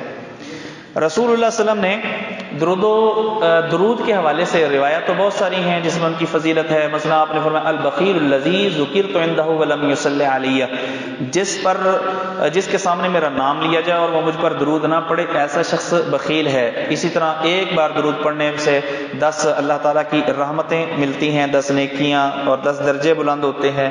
تو یہ کئی ایک فضیلتیں احادیث کے اندر موجود ہیں. ان الذین، یہ درود بھیجنا اللہ کا اور فرشتوں کا اور ہمارا اس میں فرق ہے؟ جی ہمارا اور فرشتوں کا یہ دعا ہے، اور اللہ تعالیٰ کا رحمتیں بھیجنا ہے. اللہ تعالیٰ سے رحمت کی دعا ہے ہمارا، اگر نسبت ہماری طرف ہو تو مطلب دعا کرنا. ان الذین یؤذون اللہ ورسولہ، بے شک وہ لوگ، منافقین کی طرف اشارہ ہے، بے شک وہ لوگ یؤذون اللہ ورسولہ، جو اللہ رسول کو اذیت دیتے ہیں. اللہ کو کوئی اذیت کیسے دے سکتا ہے؟ نبی کو اذیت اللہ کو اذیت دینے کے مترادف ہے. اسی طرح اللہ تعالیٰ کو اذیت دینے کی ایک صورت یہ بھی ہے کہ بندہ زمانے کو گالی دے، حالانکہ اللہ تعالیٰ نے زمانے کو پیدا کیا، اللہ تعالیٰ کے لیے اولاد ثابت کی جائے، یہ بھی اللہ کو تکلیف دینے ہی کی ایک صورت ہے. لعنہم اللہ فی الدنیا والآخرہ، اللہ نے ایسے لوگوں پر دنیا اور آخرت میں لعنت کی ہے. اور وَأَعَدَّ لَهُمْ عَذَابٌ مُهِينٌ، اور ان کے لیے رسوا کن اللہ تعالیٰ نے عذاب تیار کر رکھا ہے. وَالَّذِينَ يُؤْذُونَ الْمُؤْمِنِينَ وَالْمُؤْمِنَاتِ، اللہ نے اپنے رسول کو اذیت دینے والوں کا انجام بیان کرنے کے بعد اب مومنوں کے دفاع میں کہ مومنوں کی عزت اگر کوئی اچھالتا ہے، مومنوں کو کوئی تکلیف دیتا ہے، اس کا کیا گناہ ہے، اللہ نے اب ان کا ذکر کیا ہے. وَالَّذِينَ، وہ لوگ، یؤذون، جو تکلیف دیتے ہیں، المؤمنین، مومنوں کو، والمؤمنات، اور مومن عورتوں کو، الزام لگا کے یا ان کی حق تلفی کر کے یا کسی اور انداز میں، بغیر مکتسبو، بغیر اس کے کہ انہوں نے کمایا، یعنی الزام لگا دیا بغیر وہ گناہ جو انہوں نے کیا ہی نہیں ہے، اس گناہ کا الزام لگا کے اگر اس مومن مردوں عورتوں کو تکلیف دی ہے، فقد احتملوا بہتانا، تو انہوں نے اٹھایا ہے، بوجھ اٹھایا ہے بہتان کا. یہ بہتان الزام ہے، واسم مبینہ، اور واضح گناہ، صریح گناہ کا انہوں نے بوجھ اٹھایا ہے. یا ایھا النبی، اے نبی، کل ازواجک و بناتک و نساء المؤمنین، آپ فرما دیجئے، حکم دے دیجئے اپنی بیویوں کو، و بناتک، اور اپنی بیٹیوں کو. آپ کی ایک بیٹی نہیں تھی، بنت نہیں آیا بلکہ بنات، جمع، اور جمع جو ہے کم سے کم اس کے اندر 3 افراد ہوتے ہیں. اللہ تعالیٰ کی 4 اللہ کے نبی کی 4 بیٹیاں تھیں، اور یہ چاروں جو ہے وہ صحیح احادیث سے ثابت ہیں. جبکہ ہمارے کچھ نام لیوا حضرات وہ کہتے ہیں کہ نبی پاک صلی اللہ علیہ وسلم کی صرف ایک بیٹی تھی، باقی آپ کی بیٹیاں نہیں تھیں، وہ خدیجہ کی دوسرے خاوند سے بیٹیاں تھیں. تو ان کی یہ بات بالکل غلط ہے، چاروں بیٹیاں رسول اللہ صلی اللہ علیہ وسلم سے ہی تھیں. جی قل ازواجک، اپنی بیویوں سے کہہ دیجئے، و بناتک، اور اپنی بیٹیوں سے، و نساء المؤمنین، اور باقی مومن عورتوں سے، یدنینا، وہ لٹکا لیں، علیہن، اپنے اوپر، من جلابیبہن، اپنی چادریں. کچھ لوگ کہتے ہیں جی چہرے کا پردہ نہیں ہے، جبکہ ادنا یدنی کے بعد جب اعلیٰ آئے تو اس کا معنی ہے کہ چادر کو اوپر سے نیچے لٹکا لینا. بتائیں جب چادر اوپر سے نیچے لٹکائیں گی کون سا حصہ چھپے گا؟ جب چادر عورت سر کے اوپر سے نیچے لٹکائے گی تو کون سا حصہ چھپے گا؟ چہرہ ہی ہے نا. تو چہرہ چھپانا ہی مقصود ہے. جب کسی سے شادی کا پروگرام ہو تو وہ آپ کو بالوں کی تصویر بھیج دیں کہ جی یہ ہے ہماری بیٹی، تو آپ مطمئن ہو جائیں گے. یا پاؤں کی تصویر بھیج دیں یا ہاتھوں کی، آپ کہیں گے یہ تو بلیچ کا کمال ہے، تو آپ اس پر یہ بھی راضی نہیں ہوں گے جب تک چہرہ نہیں دیکھیں گے. چہرے پہ آنکھیں ہیں، ناک ہے، ہونٹ ہیں، تو یہ چیزیں ہیں جن کے اندر یعنی کشش ہوتی ہے. تو اس لیے جو چیز محل فتنہ ہے اس کے بارے میں کہہ دیا. پردے کا حکم تو اس لیے ہے کہ فتنے سے بچا جائے. جو چیز محل فتنہ ہے اس چیز کو ننگا کر لیا جائے. تو باقی ہے کون سی چیز جو محل فتنہ ہے؟ باقی چیزیں کون سا وہ ظاہر. دیکھیں جو ستر ہے وہ تو ہر عورت ہی چھپاتی تھی. اب اضافی جو حکم دیا گیا ہے آخر وہ کس چیز کے چھپانے کا حکم دیا گیا ہے؟ وہ یقیناً چہرہ ہے اور عورتوں کے بال ہیں جو وہ پہلے نہیں چھپاتی تھیں. ذالک ادنا، یہ عمل زیادہ قریب ہے اس بات کے، ان یعرفنا، کہ وہ پہچان لی جائیں. بھائی جب پردہ کر لیے تو وہ کیسے پہچانی جائیں گی؟ اس کا مطلب ہے کہ یہ پہچان لی جائے کہ یہ شریف عورتیں ہیں. ظاہر ہے کہ جو عورتیں بھڑکیلا لباس پہن کے، تنگ اور چھوٹا لباس پہن کے اور بغیر دوپٹے کے بازار کے اندر نکلے گی تو پہچان لی جائے گی کہ یہ شریف خاندان کی نہیں ہے، جبکہ جو عورت باپرد ہو کے نکلے گی تو یورف نہ وہ پہچان لی جائیں گی کہ یہ با حیا عورتیں ہیں۔ تو اس میں ان عورتوں کا بھی تحفظ ہے، یہ کوئی عورتوں پر یعنی بوجھ نہیں ہے، اس میں عورتوں کا تحفظ ہے۔ چھپانے والی چیزوں کو چھپایا جاتا ہے، جو قیمتی چیزیں ہوتی ہیں ان کو چھپا کے رکھا جاتا ہے۔ دیکھ لیں کتنی چیزیں ہیں جو باہر لٹکائی ہوتی ہیں دکانداروں نے، لیکن سنارے نے کبھی بھی اپنے زیور باہر نہیں لٹکائے ہوتے، وہ اندر یعنی شیشہ ہوتا ہے، شیشے کے اندر ڈبیا ہوتی ہے، اس کے اندر انہیں رکھا ہوتا ہے، کیونکہ جو قیمتی چیز ہوتی ہے ان کو محفوظ کیا جاتا ہے۔ تو اسلام نے تو عورت کو عزت دی ہے، قیمتی اثاثہ شمار کی ہے، اس لیے تو ان کو چھپانے کا حکم دیا ہے۔ اللہ اکبر۔ ورنہ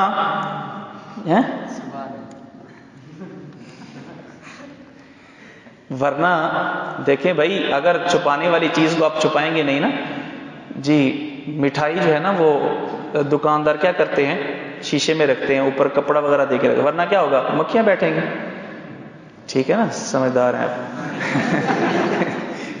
ذالک ادنیٰ ان یعرفن، تو یہ زیادہ قریب ہے کہ وہ پہچان لی جائیں کہ یہ شریف اور باحیا عورتیں ہیں، فلا یؤذین، تو وہ اذیت نہ دی جائیں تاکہ ان کو کوئی بری نظر سے نہ دیکھے۔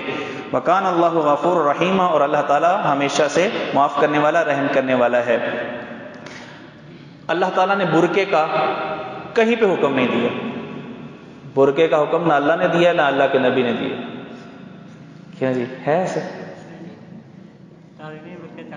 ہاں جی جی، یہ جو برقع سلائی کیا ہوا جو برقع ہے نا، یہ دراصل اسی پردے ہی کی ایک صورت ہے۔ پہلے یہ سلا ہوا لباس نہیں ہوتا تھا برقعے کے طور پہ، یہ سلا ہوا لباس نہیں ہوتا تھا، بڑی چادر، جلباب بڑی چادر کو کہتے ہیں، جس سے چھپانے والی سے نیچے کپڑے بھی ہوتے تھے، اور ان کے اوپر یہ اضافی چادر لے کے اپنی زینت والی جگہوں کو اور زینت والی چیزوں کو عورتیں چھپا لیتی تھیں۔ تو یہی مقصد اس کو پورا کرنے کے لیے پھر برقع ایجاد کیا گیا، اور افسوس کہ اب برقع خود محل فتنہ بن گیا جی، یعنی ایسا بھڑکیلا برقع یا ایسے زیب و زینت والا برقع، ایسا تنگ برقع، اس سے برقعے کے مقاصد ختم ہو جاتے ہیں۔ اصل مقصد سلا سلایا برقع نہیں، اصل مقصد پردہ ہے۔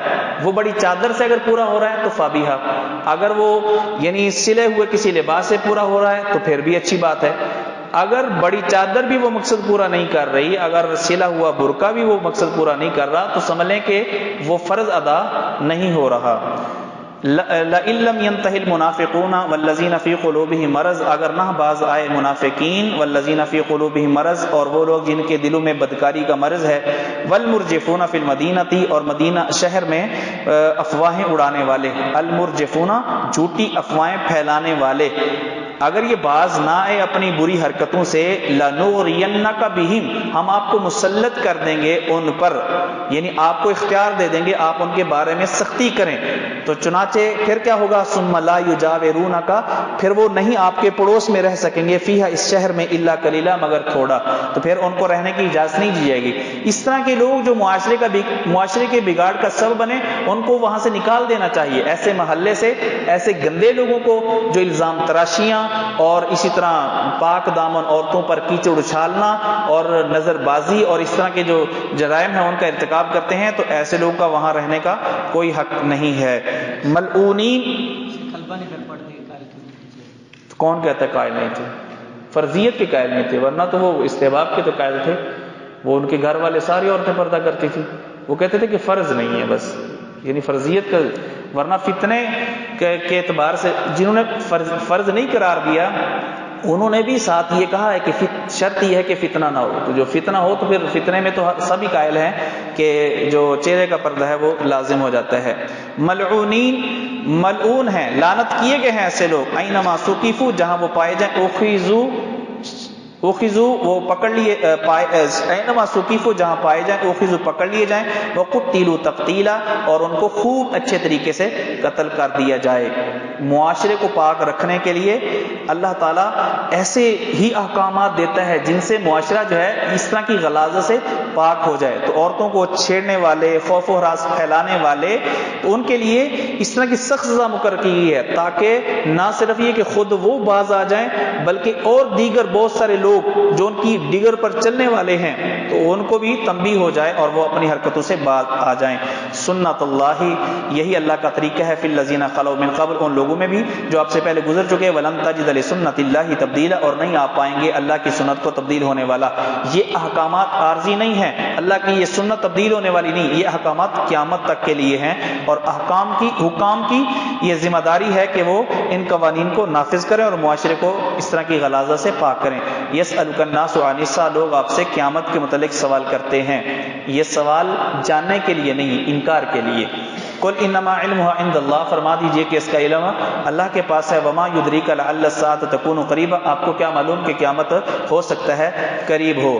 ان اللہ لعن الکافرین، بے شک اللہ تعالیٰ نے کافروں پر لعنت کی ہے، وعد لهم سعیرا، اور بھڑکتی آگ کو ان کے لیے تیار کیا ہے، خالدین فیہا ابدا، اس میں ہمیشہ رہیں گے۔ لا یجدون ولیا، وہ نہیں پائیں گے اپنے لیے کوئی دوست، ولا نصیرا، اور نہ ہی اپنا کوئی مددگار۔ یوما، اس دن، ان کے ساتھ یہ حشر اس دن ہونے والا ہے، تقلب وجوہہم، الٹ پلٹ کیے جائیں گے ان کے چہرے، فی النار، آگ میں۔ کیوں کیے جائیں گے؟ تاکہ ایک ہی سائڈ پر رہ کر ایک ہی سائڈ پہ ان کو تکلیف نہ ہو، پورا جسم جلے، کبھی یہ والا حصہ آگ کے سامنے کیا جا رہا ہے اور کبھی یہ والا حصہ آگ کے سامنے کیا جا رہا ہے، تاکہ پورا جسم جو ہے آگ کے اندر جھلس جائے اور جسم کا کوئی عضو ایسا نہ ہو جو آگ سے بچ سکے۔ یوم تقلب وجوہہم فی النار، جس دن ان کے چہرے آگ کے اندر الٹ پلٹ کیے جائیں گے۔ یقولون، اور پھر وہاں پہ وہ کہیں گے، یا لیتنا، ہے کاش، اطعنا اللہ و اطعنا الرسول، ہم اطاعت کرتے اللہ اور اس کے رسول کی۔ وقالو، اور وہ اپنے بڑوں کی شکایت کرتے ہوئے کہیں گے، ربنا، اے ہمارے رب، انا اطعنا سادتنا، بے شک ہم نے اطاعت کی اپنے سرداروں کی، وکبراءنا، اور اپنے بڑوں کی، فاضلونا السبیل، تو انہوں نے ہمیں ہٹا دیا سیدھے رستے سے، بھٹکا دیا انہوں نے سیدھے رستے سے، چونکہ یہ بدبخت ہیں جنہوں نے، یہ پیر اور یہ بزرگ اور یہ فلاں اور یہ فلاں، انہوں نے ہمیں سیدھے رستے سے ہٹایا، یہ اصل مجرم یہ ہیں، اس لیے اللہ ان کو ڈبل عذاب دے۔ ربنا آتیہم ضعفین من العذاب، اللہ ان کو دگنا عذاب دے، والعنہم لعنا کبیرا، اور ان پر اپنی بڑی لعنت کر۔ ابن مبارک رحمہ اللہ کہا کرتے تھے کہ لوگوں کی بربادی کا سبب کون ہے؟ یہ بڑے لوگ۔ وَهَلْ أَفْسَدَ الدِّينَ إِلَّا الْمُلُوكُ وَأَحْبَارُ سَوْءٍ وَرُهْبَانُهَا، کہ دین کو برباد کرنے والے تین قسم کے لوگ ہیں، بادشاہ، وَأَحْبَارُ سَوْءٍ، اور برے علماء، وَرُهْبَانُهَا، اور صوفیہ۔ تو یہ لوگ ہیں جو دین کو برباد کرتے ہیں اور خراب کرتے ہیں۔ یا ایھا الذین آمنوا، اے ایمان والو، لا تکونوا کالذین آذوا موسیٰ، نہ تم ہو جانا ان لوگوں کی طرح جنہوں نے اذیت دی موسیٰ کو، فبرأہ اللہ مما قالوا، تو اللہ تعالیٰ نے ان کو بری کر دیا اس سے جو انہوں نے کہا، اللہ نے پاک ثابت کر دیا اس الزام سے جو الزام لوگوں نے حضرت موسیٰ پر لگایا۔ اس کا ذکر صحیح حدیث میں موجود ہے کہ حضرت موسیٰ علیہ السلام ان پر الزام لگایا گیا کہ ان کے خصیتین میں کوئی مسئلہ ہے۔ تو حضرت موسیٰ علیہ السلام اصل میں حیادار تھے، لوگوں کے سامنے، معاشرے کا رواج یہ تھا کہ لوگوں کے سامنے سطر ظاہر کر دیتے تھے، اس کو کوئی معیوب نہیں سمجھا جاتا تھا، لیکن حضرت موسیٰ علیہ السلام انتہائی زیادہ باحیات تھے، لوگوں کے سامنے وہ نہانے سے بھی گریز کرتے تھے، سطر کھولنے سے گریز کرتے تھے۔ تو اعتراض کیا گیا کہ وہ مسئلہ ہے، کوئی خصیتین کا کوئی مسئلہ ہے، کوئی بیماری ہے۔ اللہ تعالیٰ نے یہ جو انہوں نے ایک الزام لگایا تھا، تو اللہ تعالیٰ نے اس الزام سے ان کو بری کرنا تھا۔ ایک بار وہ غسل فرما رہے تھے، انہوں نے اپنے کپڑے اتار کے رکھے ایک پتھر پر، تو جب نکلنے لگے تو وہ پتھر آپ کے کپڑے لے کے بھاگ گیا۔ آپ نے ایک ڈنڈا لیا، اس ڈنڈے کو مارتے جاتے تھے اور اس کو کہتے تھے کہ اے پتھر میرے کپڑے دو۔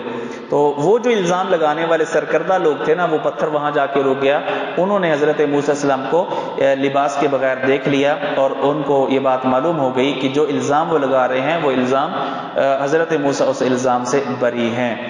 جی، صحیح البخاری حدیث نمبر 3404۔ رسول اللہ علیہ وسلم پر بھی اسی طرح کے الزام لگائے گئے. ایک بار آپ مال تقسیم کر رہے تھے, ایک بدبخت اٹھا اور کہنے لگا یا محمد اے دل, اے محمد عدل کر. تو یہ چھوٹی بات ہے کہ سب سے عادل الناس کو کہا جائے اے دل. تو بہرحال آپ صلی اللہ علیہ وسلم نے صبر کیا. آپ نے فرمایا کہ یرحم اللہ موسیٰ قد اوذی باکثر من ھذا فصبر, کہ حضرت موسیٰ کو اس سے زیادہ تکلیف دی گئی, انہوں نے صبر کیا. صحیح البخاری پچھلی روایت سے اگلی روایت 3405. واللہ عالم. ممکن ہے کہ یہ دوسرے لوگ کرتے ہوں, یعنی یا سستی کرتے ہوں اس میں جی, ورنہ سطر تو یہ فطرتی چیز ہے, اس کا حکم تو ہر شریعت کے اندر ہے. حضرت آدم علیہ السلام کا سطر ظاہر ہوا تو فوراً انہوں نے درخت جنت کے پتے لے کے جو ہے نا اپنے سطر کو انہوں نے چھپایا. یا اچھا وکان عند اللہ وجیہا, اور تھے وہ اللہ کے ہاں بہت مرتبے والے. یا ایھا الذین آمنوا اتقوا اللہ, اے ایمان والو اللہ سے ڈرو. وقولوا قولا سدیدا, اور سیدھی بات کرو. یصلح لکم اعمالکم, جب یہ دو کام کرو گے اللہ تمہارے اعمال کو ٹھیک کر دے گا. اللہ سے ڈرنے والا اور سیدھی بات کرنے والا, سچی بات کرنے والا, اس کا فائدہ کیا ہوتا ہے؟ اس کا فائدہ دنیا میں بھی ہے اور آخرت میں بھی ہے. اس کا دنیا میں فائدہ یہ ہے کہ انسان کے اعمال اللہ تعالیٰ ٹھیک کر دیتا ہے, انسان کے اعمال اللہ تعالیٰ ٹھیک کر دیتا ہے. کچھ لوگ یہ کہتے ہیں کہ اگر سیدھی بات کریں نا, دکاندار حضرات کی طرف سے یہ کہا جاتا ہے, مولوی حضرات کو کیا پتہ, جھوٹ کے بغیر کاروبار ہوتے ہیں, تو معاملات نہیں چلتے دنیا کے, جھوٹ بولنا پڑتا ہے. تو نہیں بھائی, اللہ فرما رہے ہیں کہ یصلح لکم اعمالکم, سچ بولو گے, اللہ کا ڈر دل کے اندر بٹھاؤ گے تو تمہارے سارے معاملات درست ہوں گے. تم کہتے ہو کہ نہیں معاملہ خراب ہوتا ہے, تجارت برباد ہوتی ہے, یہ ہوتا ہے اور وہ ہوتا ہے, تو یہ اللہ تعالیٰ کی آیات پر عدم ایمان کی وجہ سے ہے. وَيَغْفِرْ لَكُمْ, یہ تو ہے دنیا کا فائدہ, اور آخرت کا فائدہ کیا ہے؟ وَيَغْفِرْ لَكُمْ ذُنُوبَكُمْ, اور اللہ تعالیٰ تمہارے گناہوں کو معاف کر دے گا. وَمَن يُطِعِ اللَّهَ وَرَسُولَهُ, اور جو اللہ اور اس کے رسول کی اطاعت کرے گا, فَقَدْ فَازَ فَوْزًا عَظِيمًا, تو وہ کامیاب ہو جائے گا بہت بڑی کامیابی کے ساتھ. اِنَّا عَرَضْنَا الْأَمَانَةَ عَلَى السَّمَاوَاتِ وَالْأَرْضِ وَالْجِبَالِ, بے شک ہم نے امانت کو پیش کیا آسمانوں پر اور پہاڑوں پر اور زمین پر اور پہاڑوں پر. فَأَبَيْنَ أَن يَحْمِلْنَهَا, تو انہوں نے انکار کر دیا اس امانت کو اٹھانے سے. وَأَشْفَقْنَ مِنْهَا, اور اس سے یہ ساری چیزیں ڈر گئیں اس امانت کو اٹھانے سے. وَحَمَلَهَا الْإِنسَانُ, اور اٹھا لیا اس امانت کو انسان نے. إِنَّهُ كَانَ ظَلُومًا جَهُولًا, بے شک انسان وہ ظالم اور جاہل ہے. یہ امانت کیا ہے؟ اس امانت سے مراد دین کی امانت ہے, شرعی احکام اور فرائض کی امانت ہے. اگرچہ اس حوالے سے کئی ایک تفسیریں ہیں, کسی نے اسے نماز, زکوٰۃ وغیرہ مراد لی ہے. خلاصہ سارے اقوال کا یہی ہے کہ اس سے مراد شرعی امانت ہے, شرعی امانت ہے. تو یہ جو شرعی احکامات ہیں ان کا بوجھ ہے, شرعی احکامات کی پابندی ہے. تو اللہ تعالیٰ نے, یہ بھی ہو سکتا ہے کہ یہ ایک تمثیلی بات اللہ نے کی, حقیقت میں ایسا نہیں ہے, ایک تمثیل ہے صرف, کہ اتنی بڑی مخلوقات میں یہ ذمہ داری جو ہے, اتنی بڑی بڑی جو مخلوقات ہیں, یہ ذمہ داری ان کے اندر اس ذمہ داری کو اٹھانے کی استعداد نہیں جو انسان کے اندر موجود ہے, کہ انسان نے یہ ذمہ داری اٹھا لی ہے. مگر اس کی بجائے اس کو حقیقت پر معمول کریں, یہی احوط طریقہ ہے کہ اللہ تعالیٰ نے ان کے اندر یہ شعور پیدا کیا, اور ان چیزوں کو اللہ تعالیٰ نے یہ اختیار دیا کہ میں تمہیں اختیار دیتا ہوں, یعنی بدی اور نیکی کو اختیار کرنے کا, احکامات پر عمل کرنا یا نہ کرنا, اس چیز کا میں تمہیں اختیار دیتا ہوں کہ تم اس پر عمل کرو گے تو فلاں فلاں تمہارے لیے اجر ہوگا. تو لیکن ان تمام چیزوں نے اس امانت کو اٹھانے سے انکار کر دیا. انسان کے اوپر جب یہ امانت پیش کی گئی, انسان نے اس کے اجر کی طرف نظر دوڑائی کہ ہاں اتنا بڑا اجر, تو انسان نے اس امانت کو اٹھا لیا. انہ کان ظلوما جہولا, تو یہ حاملہ الانسان, حمل کا ایک معنی خیانت بھی کیا گیا ہے. تو حاملہ الانسان کا اگر یہ معنی کریں کہ انسان نے اس امانت میں خیانت کی, سارے انسانوں نے یہ امانت اٹھائی لیکن کچھ انسانوں نے اس امانت کے اندر خیانت کی, تب معنی جو ہے نا زیادہ واضح ہے. اور پھر الانسان سے مراد کافر اور منافق قسم کے انسان مراد ہوں گے, اور انہ کان ظلوما جہولا کی پھر مناسبت جو ہے نا وہ زیادہ واضح ہے. لیعذب اللہ, تاکہ اللہ تعالیٰ عذاب دے. کن کو عذاب دے؟ المنافقین والمنافقات, منافق مردوں اور منافق عورتوں کو, اور مشرک مردوں اور مشرک عورتوں کو, جنہوں نے امانت کے اندر خیانت کی, تاکہ اللہ ان کو عذاب دے. جبکہ جنہوں نے امانت کا حق ادا کیا, وَيَتُوبَ اللَّهُ عَلَى الْمُؤْمِنِينَ, اللہ نے ان کا ذکر فرمایا, اللہ تعالیٰ ان پر رجوع کرنا چاہتا ہے, ان پر جو مومن مرد ہیں اور مومن عورتیں ہیں, تاکہ اللہ تعالیٰ ان کی توبہ کو قبول کرے جنہوں نے اس امانت کا حق ادا کیا. وَكَانَ اللَّهُ غَفُورًا رَحِيمًا, اور بے شک اللہ ہمیشہ سے معاف کرنے والا, رحم کرنے والا ہے. سورہ سبا مکی ہے اور اس میں 54 آیات اور 6 رکوع ہیں. مصحف کے اعتبار سے نمبر 34 اور نزول کے اعتبار سے اس کا نمبر ہے 58 58. کلمات کی تعداد ہے 896 896 اور حروف کی تعداد ہے 3639 3639. بسم اللہ الرحمن الرحیم. الحمدللہ تمام تعریفیں اللہ کے لیے. قرآن مجید کی 5 صورتیں ایسی ہیں جن کا آغاز الحمدللہ سے ہوتا ہے. جی کوئی بھائی وہ 5 صورتیں بتا سکتا ہے؟ 10 روپے انعام. جی شاباش بتائیں دیکھے بغیر. فاتحہ، انعام، کہف، سبا اور فاتح. تو پورا انہوں نے کیا ہے. کیوں جی کیوں جی اب کس کو دیے جائیں؟ ہاں جی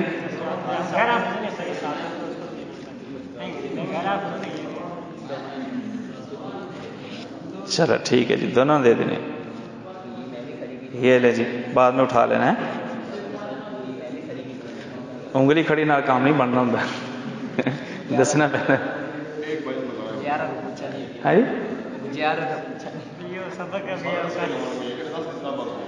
جی الحمدللہ تمام تعریفیں اللہ کے لیے ہیں. الذی لہ ما فی السماوات و ما فی الارض. وہ اللہ جس کے لیے ہے ما وہ سب کچھ فی السماوات جو آسمانوں میں ہے، و ما فی الارض جو زمین میں ہے، ولہ الحمد فی الآخرہ اور اسی کے لیے ہے حمد دنیا میں بھی اور آخرت میں بھی.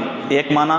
اور دوسرا یہ ہے کہ ابتدا میں بھی اللہ ہی کی تعریف ہے اور آخر میں بھی اللہ ہی کی تعریف ہے. ابتدا میں بھی اللہ ہی کی تعریف ہے اور آخر میں بھی اللہ ہی کی تعریف ہے. اور آخرہ سے مانے مراد اگر آخرت مراد لیں تو دنیا میں تو بظاہر دوسروں کی تعریف ہوتی ہے، وہ بھی تعریف اصل میں اللہ ہی کی ہوتی ہے، لیکن آخرت میں تو تعریف صرف اللہ ہی کی ہوگی، وہاں تو کسی اور کی تعریف ہوگی ہی نہیں. وہو الحکیم الخبیر اور وہ حکمت والا باخبر ہے. یعلم ما یلج فی الارض. وہ اللہ جانتا ہے جو زمین میں جو چیز داخل ہوتی ہے، وہ بیج، وہ بارش کا پانی، وہ مردہ جانوروں کے جسم، وہ حشرات الارض، جو بھی چیزیں زمین میں داخل ہوتی ہیں اللہ ان کو بھی جانتا ہے. وما یخرج منہا اور جو چیزیں زمین سے نکلتی ہیں، زمین سے نکلنے والی کھیتی، پودے، درخت اور زمین سے نکلنے والی معدنیات، زمین سے نکلنے والے تیل، زمین سے نکلنے والی گیسیں، ہر چیز اللہ تعالیٰ اس کو جانتا ہے. وما ینزل من السماء اور جو چیزیں آسمان سے نازل ہوتی ہیں، اللہ کے فرشتے نازل ہوتے ہیں اور بارش نازل ہوتی ہے، اللہ کی طرف سے رحمت اور برکتیں نازل ہوتی ہیں، وحی نازل ہوتی ہے، یہ ساری چیزیں اللہ جانتے ہیں. وما یعرج فی اور جو چیزیں زمین آسمان میں چڑھتی ہیں، فرشتے چڑھتے ہیں، دعائیں اوپر جاتی ہیں، انسان کے اعمال اوپر جاتے ہیں، ہر چیز اللہ تعالیٰ جانتا ہے. وہو الرحیم الغفور وہ اللہ رحم کرنے والا معاف کرنے والا ہے. وقال الذین کفروا لا تأتینا الساعة. کہا کافروں نے وقال الذین کفروا لا تأتینا الساعة اور کہا کافروں نے کہ نہیں آئے گی ہمارے پاس قیامت، کوئی قیامت نہیں آنی. کافروں نے انکار کر دیا قیامت کے آنے سے. تو قل آپ فرما دیجئے تم کہتے ہو کہ نہیں آئے گی. بلا کیوں نہیں آئے گی؟ بلا اس بات کے لیے یعنی کفار جو ہے. اچھا یہ جو ہے نا یہ کافر حضرات اللہ تعالیٰ کے ساتھ کفر کیوں کرتے ہیں، یہ بھی اشارہ ہے کہ اصل میں کافر اسی لیے ہیں، کافر اسی لیے ہیں کہ وہ قیامت کا انکار کرنے والے ہیں. تو قیامت مرنے کے بعد اٹھنے کا انکار کرنے والے، جزا اور سزا کا انکار کرنے والے ہی ایسے لوگ ہیں جو قیامت کا انکار کرتے ہیں اور اس کی وجہ سے یہ پھر اللہ تعالیٰ کی طرف سے نازل ہونے والی وحی اور شریعت کا انکار کرتے ہیں. قل بلا وربی کہہ دیجئے کیوں نہیں، وربی میرے رب کی قسم، لتأتینکم تم کہتے ہو نہیں آئے گی، یہ قیامت تمہارے پاس ضرور آئے گی. عالم الغیب قسم ہے اس رب کی جو عالم الغیب ہے. لا یعزب عنہ مثقال ذرۃ فی السماوات ولا فی الارض نہیں چھپ سکتا، لا یعزب نہیں چھپ سکتا اس سے مثقال ذرۃ ایک ذرہ برابر بھی کوئی چیز نہیں چھپ سکتی، فی السماوات نہ آسمانوں میں، ولا فی الارض نہ زمین میں، ولا اصغر من ذلک اگر بالفرض ذرے سے چھوٹی بھی کوئی چیز ہو تو وہ چیز بھی اللہ سے چھپی ہوئی نہیں ہے. یعنی پہلے تو ذرے کو سب سے چھوٹی چیز سمجھا جاتا تھا، اب سائنسدانوں نے کہا کہ ایک ذرے کے بھی آگے 3 اجزاء ہیں، الیکٹران، پروٹون، نیوٹران، تو وہ ذرے کو بھی اگر اس کو مزید ذرے بنا لیے جائیں، اللہ تعالیٰ اس چیز کو بھی جانتا ہے۔ ولا اکبر، اور نہ کوئی بڑی چیز نہیں ہے، کوئی چھوٹی چیز نہ بڑی چیز، الا فی کتاب مبین، مگر اللہ تعالیٰ کے علم والی کتاب لوح محفوظ کے اندر وہ درج ہے۔ قیامت آئے گی، کیوں نہیں آئے گی؟ قیامت آئے گی، کیوں آئے گی؟ لیجزی الذین آمنوا وعملوا الصالحات، تاکہ اللہ تعالیٰ بدلہ دے ان لوگوں کو جو ایمان لائے اور نیک اعمال کیے، اولئک لہم مغفرۃ ورزق کریم، یہی لوگ ہیں جن کے لیے بخشش ہے اور اچھا عمدہ رزق ہے۔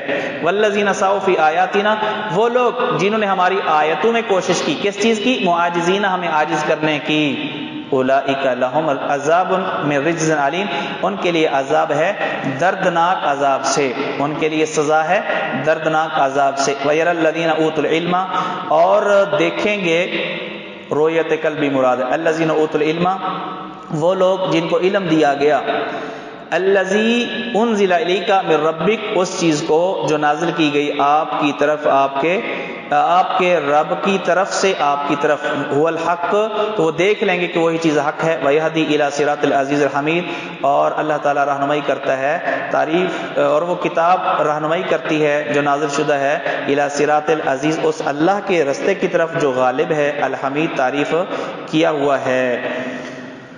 وقال الذین کفروا، اور کہا کافروں نے، هل ندلکم علی رجل، کیا ہم رہنمائی کریں تمہاری ایسے آدمی پر، ینبئکم، جو تم کو خبر دیتا ہے کہ اذا مزقتم، جب تم ٹکڑے ٹکڑے ہو جاؤ گے، کل ممزق، اچھی طرح ٹکڑے ٹکڑے ہو جانا، انکم لفی خلق جدید، بے شک تم ہوگے نئی تخلیق میں، نئی پیدائش میں۔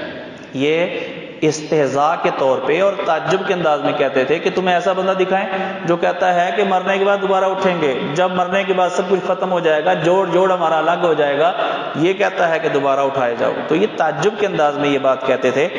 اللہ تعالیٰ نے ان کے اس تعجب کو ذکر کیا کہ وہ کہتے ہیں، کافر کہتے ہیں، هل ندلکم، کہ ہم تمہاری رہنمائی کریں، ہم بتائیں تمہیں، علی رجل، ایک آدمی کے متعلق، ینبئکم، جو تم کو بتاتا ہے، خبر دیتا ہے کہ اذا مزقتم کل ممزق، جب تم اچھی طرح ٹکڑے ٹکڑے کر دیے جاؤ گے، انکم لفی خلق جدید، بے شک تم ہوگے نئی پیدائش میں۔ اچھی طرح ٹکڑے ٹکڑے ہو جانے کا مطلب قبر کے اندر مٹی کے ساتھ مٹی ہو جانا۔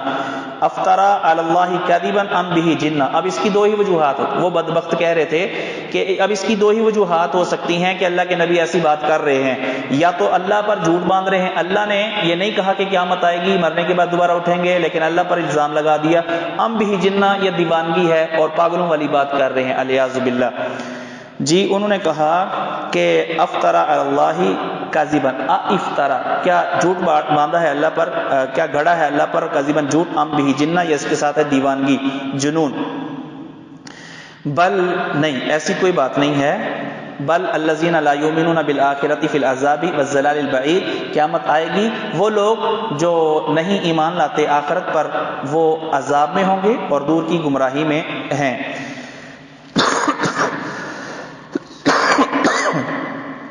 افلم یروا الی ما بین ایدیہم، کیا انہوں نے نہیں دیکھا، الی ما بین ایدیہم وما خلفہم من السماء والارض، اس چیز کی طرف جو ان کے آگے ہے اور جو ان کے پیچھے ہے، من السماء والارض، آسمان میں سے اور زمین میں سے، یہ آسمان اور زمین کی وسعت کو نہیں دیکھتے؟ ان نشاء نخسف بہم الارض او نسقط علیہم کسفا من السماء، ان تمام وسعتوں کا مالک، زمین آسمان کی ان وسعتوں کا مالک اس پر قادر ہے کہ ان نشاء، اگر ہم چاہیں، نخسف بہم الارض، ہم دھنسا دیں ان انکار کرنے والوں کو زمین میں، او نسقط علیہم کسفا من السماء، یہ ہم گرا دیں ان پر، کسفا، ٹکڑے، من السماء، آسمان سے، ان فی ذلک لآیہ، بے شک اس میں نشانی ہے، لکل عبد منیب، اللہ کی طرف رجوع کرنے والے ہر بندے کے لیے۔ وہ رجوع کرنے والے کون ہیں؟ ان میں سے ایک کا تذکرہ، وَلَقَدْ آتَيْنَا دَاوُودَ، یہ ہے رجوع کرنے والے ایک بندے کی اللہ تعالیٰ نے آگے مثال بیان کی ہے، وَلَقَدْ آتَيْنَا دَاوُودَ مِنَّا فَضْلًا، اور البتہ تحقیق ہم نے عطا کیا داؤد کو اپنی طرف سے، فضلاً، بڑا فضل، فضلاً، بڑا فضل ہم نے عطا کیا۔ تو یہ رجوع کرنے والے اب کچھ بندوں کے واقعات اللہ تعالیٰ نے ذکر کیے ہیں. ان میں سے ایک داؤد ہیں جو ایک عام انسان تھے، لیکن اللہ کی طرف رجوع کرنے کی وجہ سے اپنے علم، اپنی بہادری اور اپنی صفات کی وجہ سے اور اپنی نبوت کی اپنی صفات کی وجہ سے بادشاہت اور اسی طرح نبوت کے درجے تک پہنچے، اور اللہ تعالیٰ کے ایک برگزیدہ اللہ تعالیٰ کے یہ پیغمبر تھے. بہت ساری اللہ تعالیٰ نے ان کو خوبیاں عطا فرمائی تھیں. اللہ تعالیٰ نے ان کے ہاتھ میں لوہے کو نرم کر دیا تھا، خوبصورت اللہ نے آواز دی تھی، اور اللہ تعالیٰ نے یہ ملکہ دیا تھا کہ وہ تھوڑی دیر میں ایک یعنی لمبی چوڑی تلاوت کر جاتے تھے. روایات کے اندر آتا ہے کہ وہ حکم دیتے کہ گھوڑے پر زین ڈالی جائے، اور زین رکھے جانے سے پہلے وہ زبور کی تلاوت فرما لیا کرتے تھے.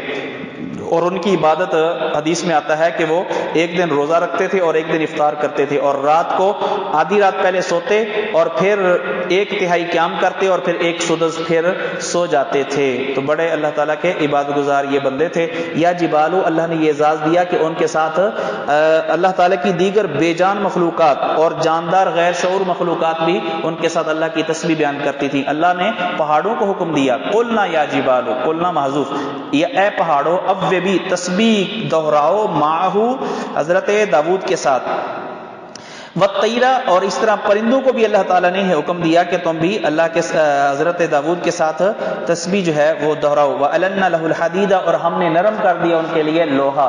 اس لوہے کے ساتھ وہ کیا کرتے تھے؟ اَنِعْمَلْ، ہم نے ان کو حکم دیا یہ کہ بنائیے سابغاتن، کھلی زریں. سابغاتن سے پہلے ایک لفظ محذوف ہے، دروعن سابغات، کیونکہ کھلی، سابغات کا معنی کھلی. کون سی چیزیں کھلی؟ مراد زریں، جو لباس جنگ کے اندر پہنا جاتا ہے لوہے کا تاکہ دشمن کی تلوار سے بچا جا سکے. تو اس زمانے میں لوہے کا لباس ہوتا تھا. آج بلٹ پروف جیکٹیں ہیں اور دیگر چیزیں ہیں. تو یہ اسی یعنی بنیاد رکھنے والے حضرت داؤد علیہ السلام ہیں. تو سب سے پہلے جنگی تحفظ کے لیے انہوں نے یہ لوہے کا لباس تیار کیا. اللہ نے فرمایا بنائیے ان کے ساتھ سابغاتن، کھلی زریں، وقدر، اور اندازہ رکھ، سردی، کڑیاں جوڑنے میں. ظاہر ہے کہ یہ لوہے کا لباس ہے، اور لوہے کا لباس کوئی نرم تھوڑی ہوتا ہے کہ خود بخود جدھر موڑیں گے مڑ جائے گا. تو جوڑ ڈالے جاتے تھے، یہاں بازو موڑنا ہے تو یہاں پر، اور اسی طرح گردن اور اس طرح ٹانگیں، تو جوڑ ہوتے تھے. تو اللہ تعالیٰ نے فرمایا وقدر فی السردی، جوڑ لگانے میں، کڑیاں جوڑنے میں اندازہ رکھ. وَعْمَلُوا صَالِحًا، اور عمل کرو نیک. یہاں یہ معذوف ہے، یا آل داود اعملوا صالحا، یعنی پہلے داؤد علیہ السلام کا ذکر، اب ان کی آل کو مخاطب کیا گیا کہ اے آل داؤد، اللہ کے جو تم پر احسانات ہیں تو اس کا تقاضا یہ ہے کہ تم نیک اعمال کرو. انی بما تعملون بصیر، بے شک میں تم جو عمل کرتے ہو اس کو دیکھنے والا ہوں. ولی سلیمان وسخرنا لسلیمان الریح، یہ محذوف، ہم نے سلیمان کے لیے مسخر کر دیا، تابع کر دیا کس کو؟ الریح، ہوا کو. غدوها شہر، اس کا صبح کے وقت چلنا 1 مہینے کا تھا. ورواحها شہر، اور اس کا شام کے وقت چلنا 1 مہینے کا تھا. یعنی ایک ٹائم میں وہ ہوا جتنا فاصلہ کرتی تھی وہ 1 مہینے کا فاصلہ ہوتا تھا. یعنی چند گھڑیوں میں وہ اتنا فاصلہ طے کر جاتی تھی، وہ طے کروا دیتی تھی کہ جو 1 مہینے کا فاصلہ جو ہے وہ ہو. وَأَسَّلْنَا، اور ہم نے بہا دیا، لہو حضرت سلیمان کے لیے، عین القطری، تانبے کا چشمہ. باپ کے لیے لوہے کو نرم کیا گیا اور بیٹے کے لیے تانبے کا چشمہ جاری کر دیا گیا. وَمِنَ الْجِنِّ، اور اس طرح ہم نے مسخر کیے وہ جن، مَن يَعْمَلُ بَيْنَ يَدَيْهِ، جو ان کے سامنے کام کرتے تھے، بِإِذْنِ رَبِّهِ، اپنے رب کے حکم سے. حضرت سلیمان کے رب کے حکم سے، جو مسخر تھے، پابند تھے، حضرت سلیمان کا کہنا مانتے تھے. وَمَن يَزِغْ مِنْهُمْ، جو ان میں سے ٹیڑھا ہوتا تھا، عن امرنا، ہمارے حکم سے، یعنی جو ہمارے حکم سے حکم دلی کرتا تھا، نُذِقْهُ، ہم چکھاتے تھے اس کو، من عذاب السعیر، بھڑکتی ہوئی عذاب کی سزا ہم چکھاتے تھے. روایات میں آتا ہے کہ اللہ کی طرف سے فرشتے مقرر تھے جن کے ہاتھوں میں آگ کے کوڑے ہوتے تھے. تو جب وہ حکم عدولی کرتے تھے تو وہ برساتے تھے، وہ کوڑے آگ کے برساتے تھے، جس سے وہ بسم ہو جاتے تھے، جل کر خاک ہو جاتے تھے. یعملون لہو، یہ جن بناتے تھے ان کے لیے، ما یشاء، جو سلیمان چاہتے تھے. کون سی چیزیں چاہتے تھے؟ من محاریب، بڑی بڑی عمارتیں، محلات، و تماثیل، اور مجسمے، و جفان، اور لگن، تھال، دیگیں، کل جواب، حوضو جیسے بڑے بڑے تھال، وقدور اور ایسی دیگیں، راسیات جو جمی ہوئی ایک جگہ مضبوط گڑی ہوئی ہوتی تھی، ہزاروں کا لشکر تھا، اس کے کھانے کے لیے جو دیگیں بنائی جاتی تھی تو وہ اتنی بڑی بڑی دیگیں تھیں کہ جو اٹھائی نہیں جا سکتی تھی، ایک ہی جگہ پڑی رہتی تھی۔ تو یہ حضرت سلیمان علیہ السلام کے لیے اللہ تعالیٰ نے ان جنوں کو مسخر کیا جو اتنی بڑی بڑی چیزیں وہ بناتے تھے۔ ہم نے کہا اے مالو یا آل داود الشکرا، اے آل داود تم عمل کرو شکر ادا کرنے کے لیے، وقلیل من عبادی الشکور اور بہت ہی کم ہیں میرے بندوں میں سے جو الشکور پوری طرح شکر گزار ہیں، ورنہ اکثر اللہ تعالیٰ کا شکر ادا کرنے والے نہیں ہیں۔ فلما قضینا علیہ الموت، میں نے بتایا تھا، توجہ کرو یار، قضا کے بعد جب آلا ہے تو یہ کس کے معنی میں؟ موت کے معنی میں۔ فلما قضینا علیہ الموت، جب ہم نے فیصلہ کر دیا ان پر موت کا، ما دلہم نہیں بتایا ان کو، علی موتی ان کی موت پر اطلاع نہیں دی، الا دابۃ الارض مگر زمین کے کیڑے نے، دیمک نے، گھن نے، تاکل من ساتہ جو ان کی لاٹھی کو کھا رہا تھا۔ فلما خر جب حضرت سلیمان گر پڑے، تبینت الجنوں جنوں کے لیے ظاہر ہو گیا، اللو کانوا یعلمون الغیبہ اگر وہ ہوتے غیب کو جانتے، ما لابثوا فی العذاب المہین نہ وہ ٹھہرے رہتے فی العذاب المہین ذلیل کرنے والے عذاب میں۔ حضرت سلیمان علیہ السلام نے جنوں کی ڈیوٹیاں لگا دی، انہوں نے ہیکل سلیمانی تعمیر کروایا، بیت المقدس کا ایک حصہ، اور بہت بڑا لمبا پروجیکٹ تھا، تو پورا جو ہے نا وہ نقشہ دے دیا جنوں کو کہ اس نقشے کے مطابق تم لوگوں نے یہ تعمیر کرنا ہے۔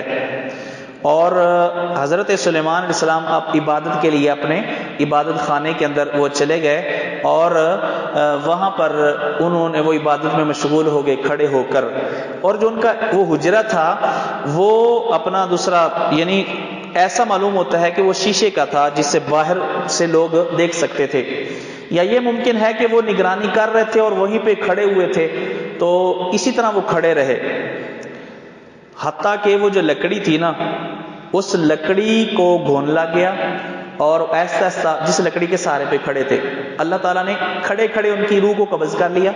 جن یہ سمجھ رہے تھے کہ حضرت سلیمان حیات ہیں، دیکھ رہے ہیں، نگرانی کر رہے ہیں، لہٰذا وہ ڈرتے ڈرتے جو ہے نا کام خوب محنت مشقت سے کرتے رہے اور اس پروجیکٹ کو انہوں نے مکمل کر دیا۔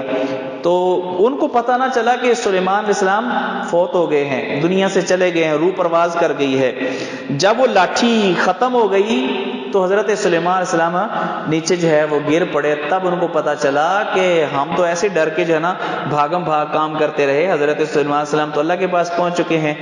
تو یہاں سے وہ جو جنوں کے بارے میں ایک دعویٰ کیا جاتا تھا، یا بعض جن حضرات یہ دعویٰ کرتے تھے کہ ہمارے پاس ہر چیز کا علم ہے، ان کی تردید ہو گئی کہ جنوں کے پاس بھی علم غیب نہیں ہے، اگر ہوتا تو وہ اس دردناک عذاب اور اس بڑی محنت والے کام کے اندر مشغول نہ رہتے۔ فلما خر پس جب گر پڑے، تبینت الجنوں جنوں کے لیے واضح ہو گیا، اللو کانوا یعلمون الغیبہ یہ کہ اگر وہ جانتے ہوتے غیب کو، ما لبثوا فی العذاب المہین نہ وہ ٹھہرے رہتے ذلیل کرنے والے عذاب۔ اللہ تعالیٰ نے جنوں کے علم غیب کی حقیقت واضح کرنے کے لیے یہ ایک عجیب طریقہ اختیار فرمایا۔ لقد کان لسبأ فی مسکنہم آیہ، یہ جس قوم کا تذکرہ اب ہونے والا ہے نا، ہاں جی بس یہ آخری رکوع ہے جی، نہیں ختم ہونے والا ہے بس، یہ سفر بھی دور کا ہے بھائی، یہ سفر بھی دور کا ہے۔ لقد کانا البتہ تحقیق ہے، لسبأ فی مسکنہم سبا قوم کے لیے ان کے رہنے کی جگہ میں آیتن بہت بڑی نشانی۔ سبا ایک بندے کا نام تھا، اس کے 10 بیٹے تھے، مختلف علاقوں کے اندر وہ آباد ہو گئے، ان کی نام پہ قوم مشہور ہو گئی، قوم سبا۔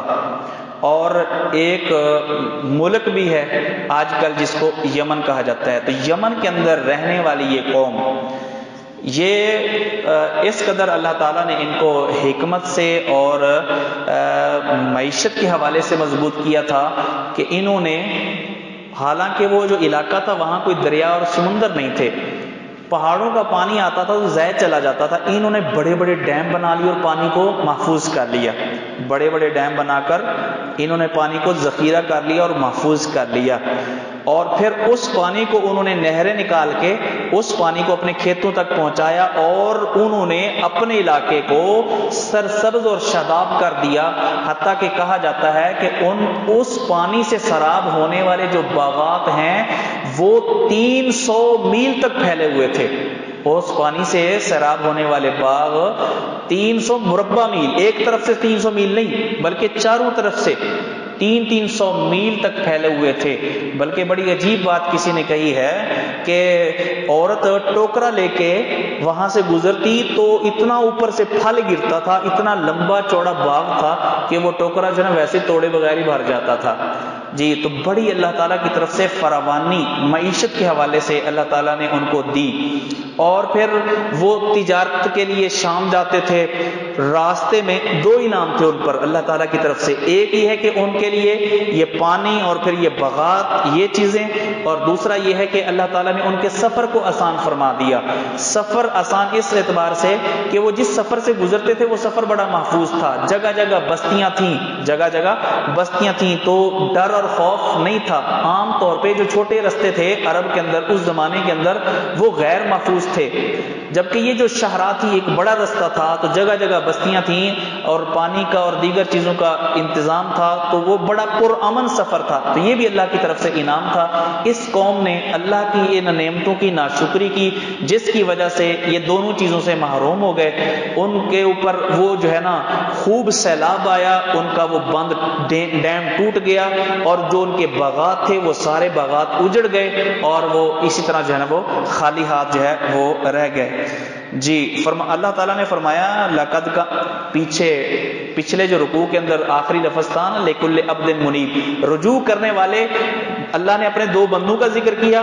اب جو رجوع کرنے والے نہیں ہیں بلکہ ناشکری کرنے والے ہیں، اب ان کا ذکر اللہ تعالیٰ نے فرمایا لقد کان لسبأ فی مسکنہم آیہ، البتہ تحقیق سبا قوم کے لیے ان کے ٹھکانوں میں ان کے رہنے کی جگہ میں آیتن بہت بڑی نشانی ہے۔ جنتان، ان کے 2 باغات تھے، ان یمین و شمال، دائیں اور بائیں، اور اللہ کی طرف سے اجازت ملی کہ کلوا من رزق ربکم، اللہ کے دیے ہوئے رزق سے کھاؤ، واشکروا لہ، اور ساتھ اس کا شکر بھی ادا کرو، بلدۃ طیبہ، زرخیز زمین، بڑی پاکیزہ جو ہے نا ان کو سرزمین ملی تھی، ورب غفور، اور ان کو کہا گیا شکر ادا کرو کیونکہ رب جو ہے وہ غفور ہے، معاف کرنے والا ہے۔ لیکن فاعرضوا، انہوں نے اعراض کیا اللہ کے شکر ادا کرنے سے، فارسلنا علیہم سیل العارم، ہم نے ان پر بھیج دیا بند کا سیلاب، سیلاب عارم وہ جو بند تھا، ڈیم تھا ان کا، تو وہ بند کا سیلاب آیا تو سارا باغ ان کا تباہ ہو گیا۔ وبدلناہم، اور ہم نے ان کو بدلے میں دیے، بجنتیہم، ان کے 2 باغوں کے بدلے میں، جنتین، اور 2 باغ دیے۔ بھائی اللہ تو تباہ کر رہے ہیں، اللہ فرما رہے ہیں ہم نے 2 اور باغ دیے۔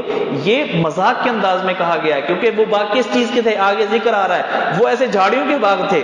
بھائی یہ کون سا جو ہے نا وہ انعام دینے والی بات ہے کہ یہ صرف ایک تحکمن اور ان کو جو ہے نا یعنی استہزاءً ان کے لیے کہا گیا ہے کہ ہم نے ان کو 2 باغ دیے، ذوات اوکلن خمتن، جو بد مزہ پھلوں والے تھے، واصلن، اور جھاؤ کے درختوں والے تھے، وشیء من سدر قلیل، اور تھوڑے سے بیری کے درختوں والے تھے۔ صرف یہ بیری کے درخت ہی تھے جو ان کے لیے تھوڑا مفید ثابت، باقی جھاڑیاں بے فائدہ۔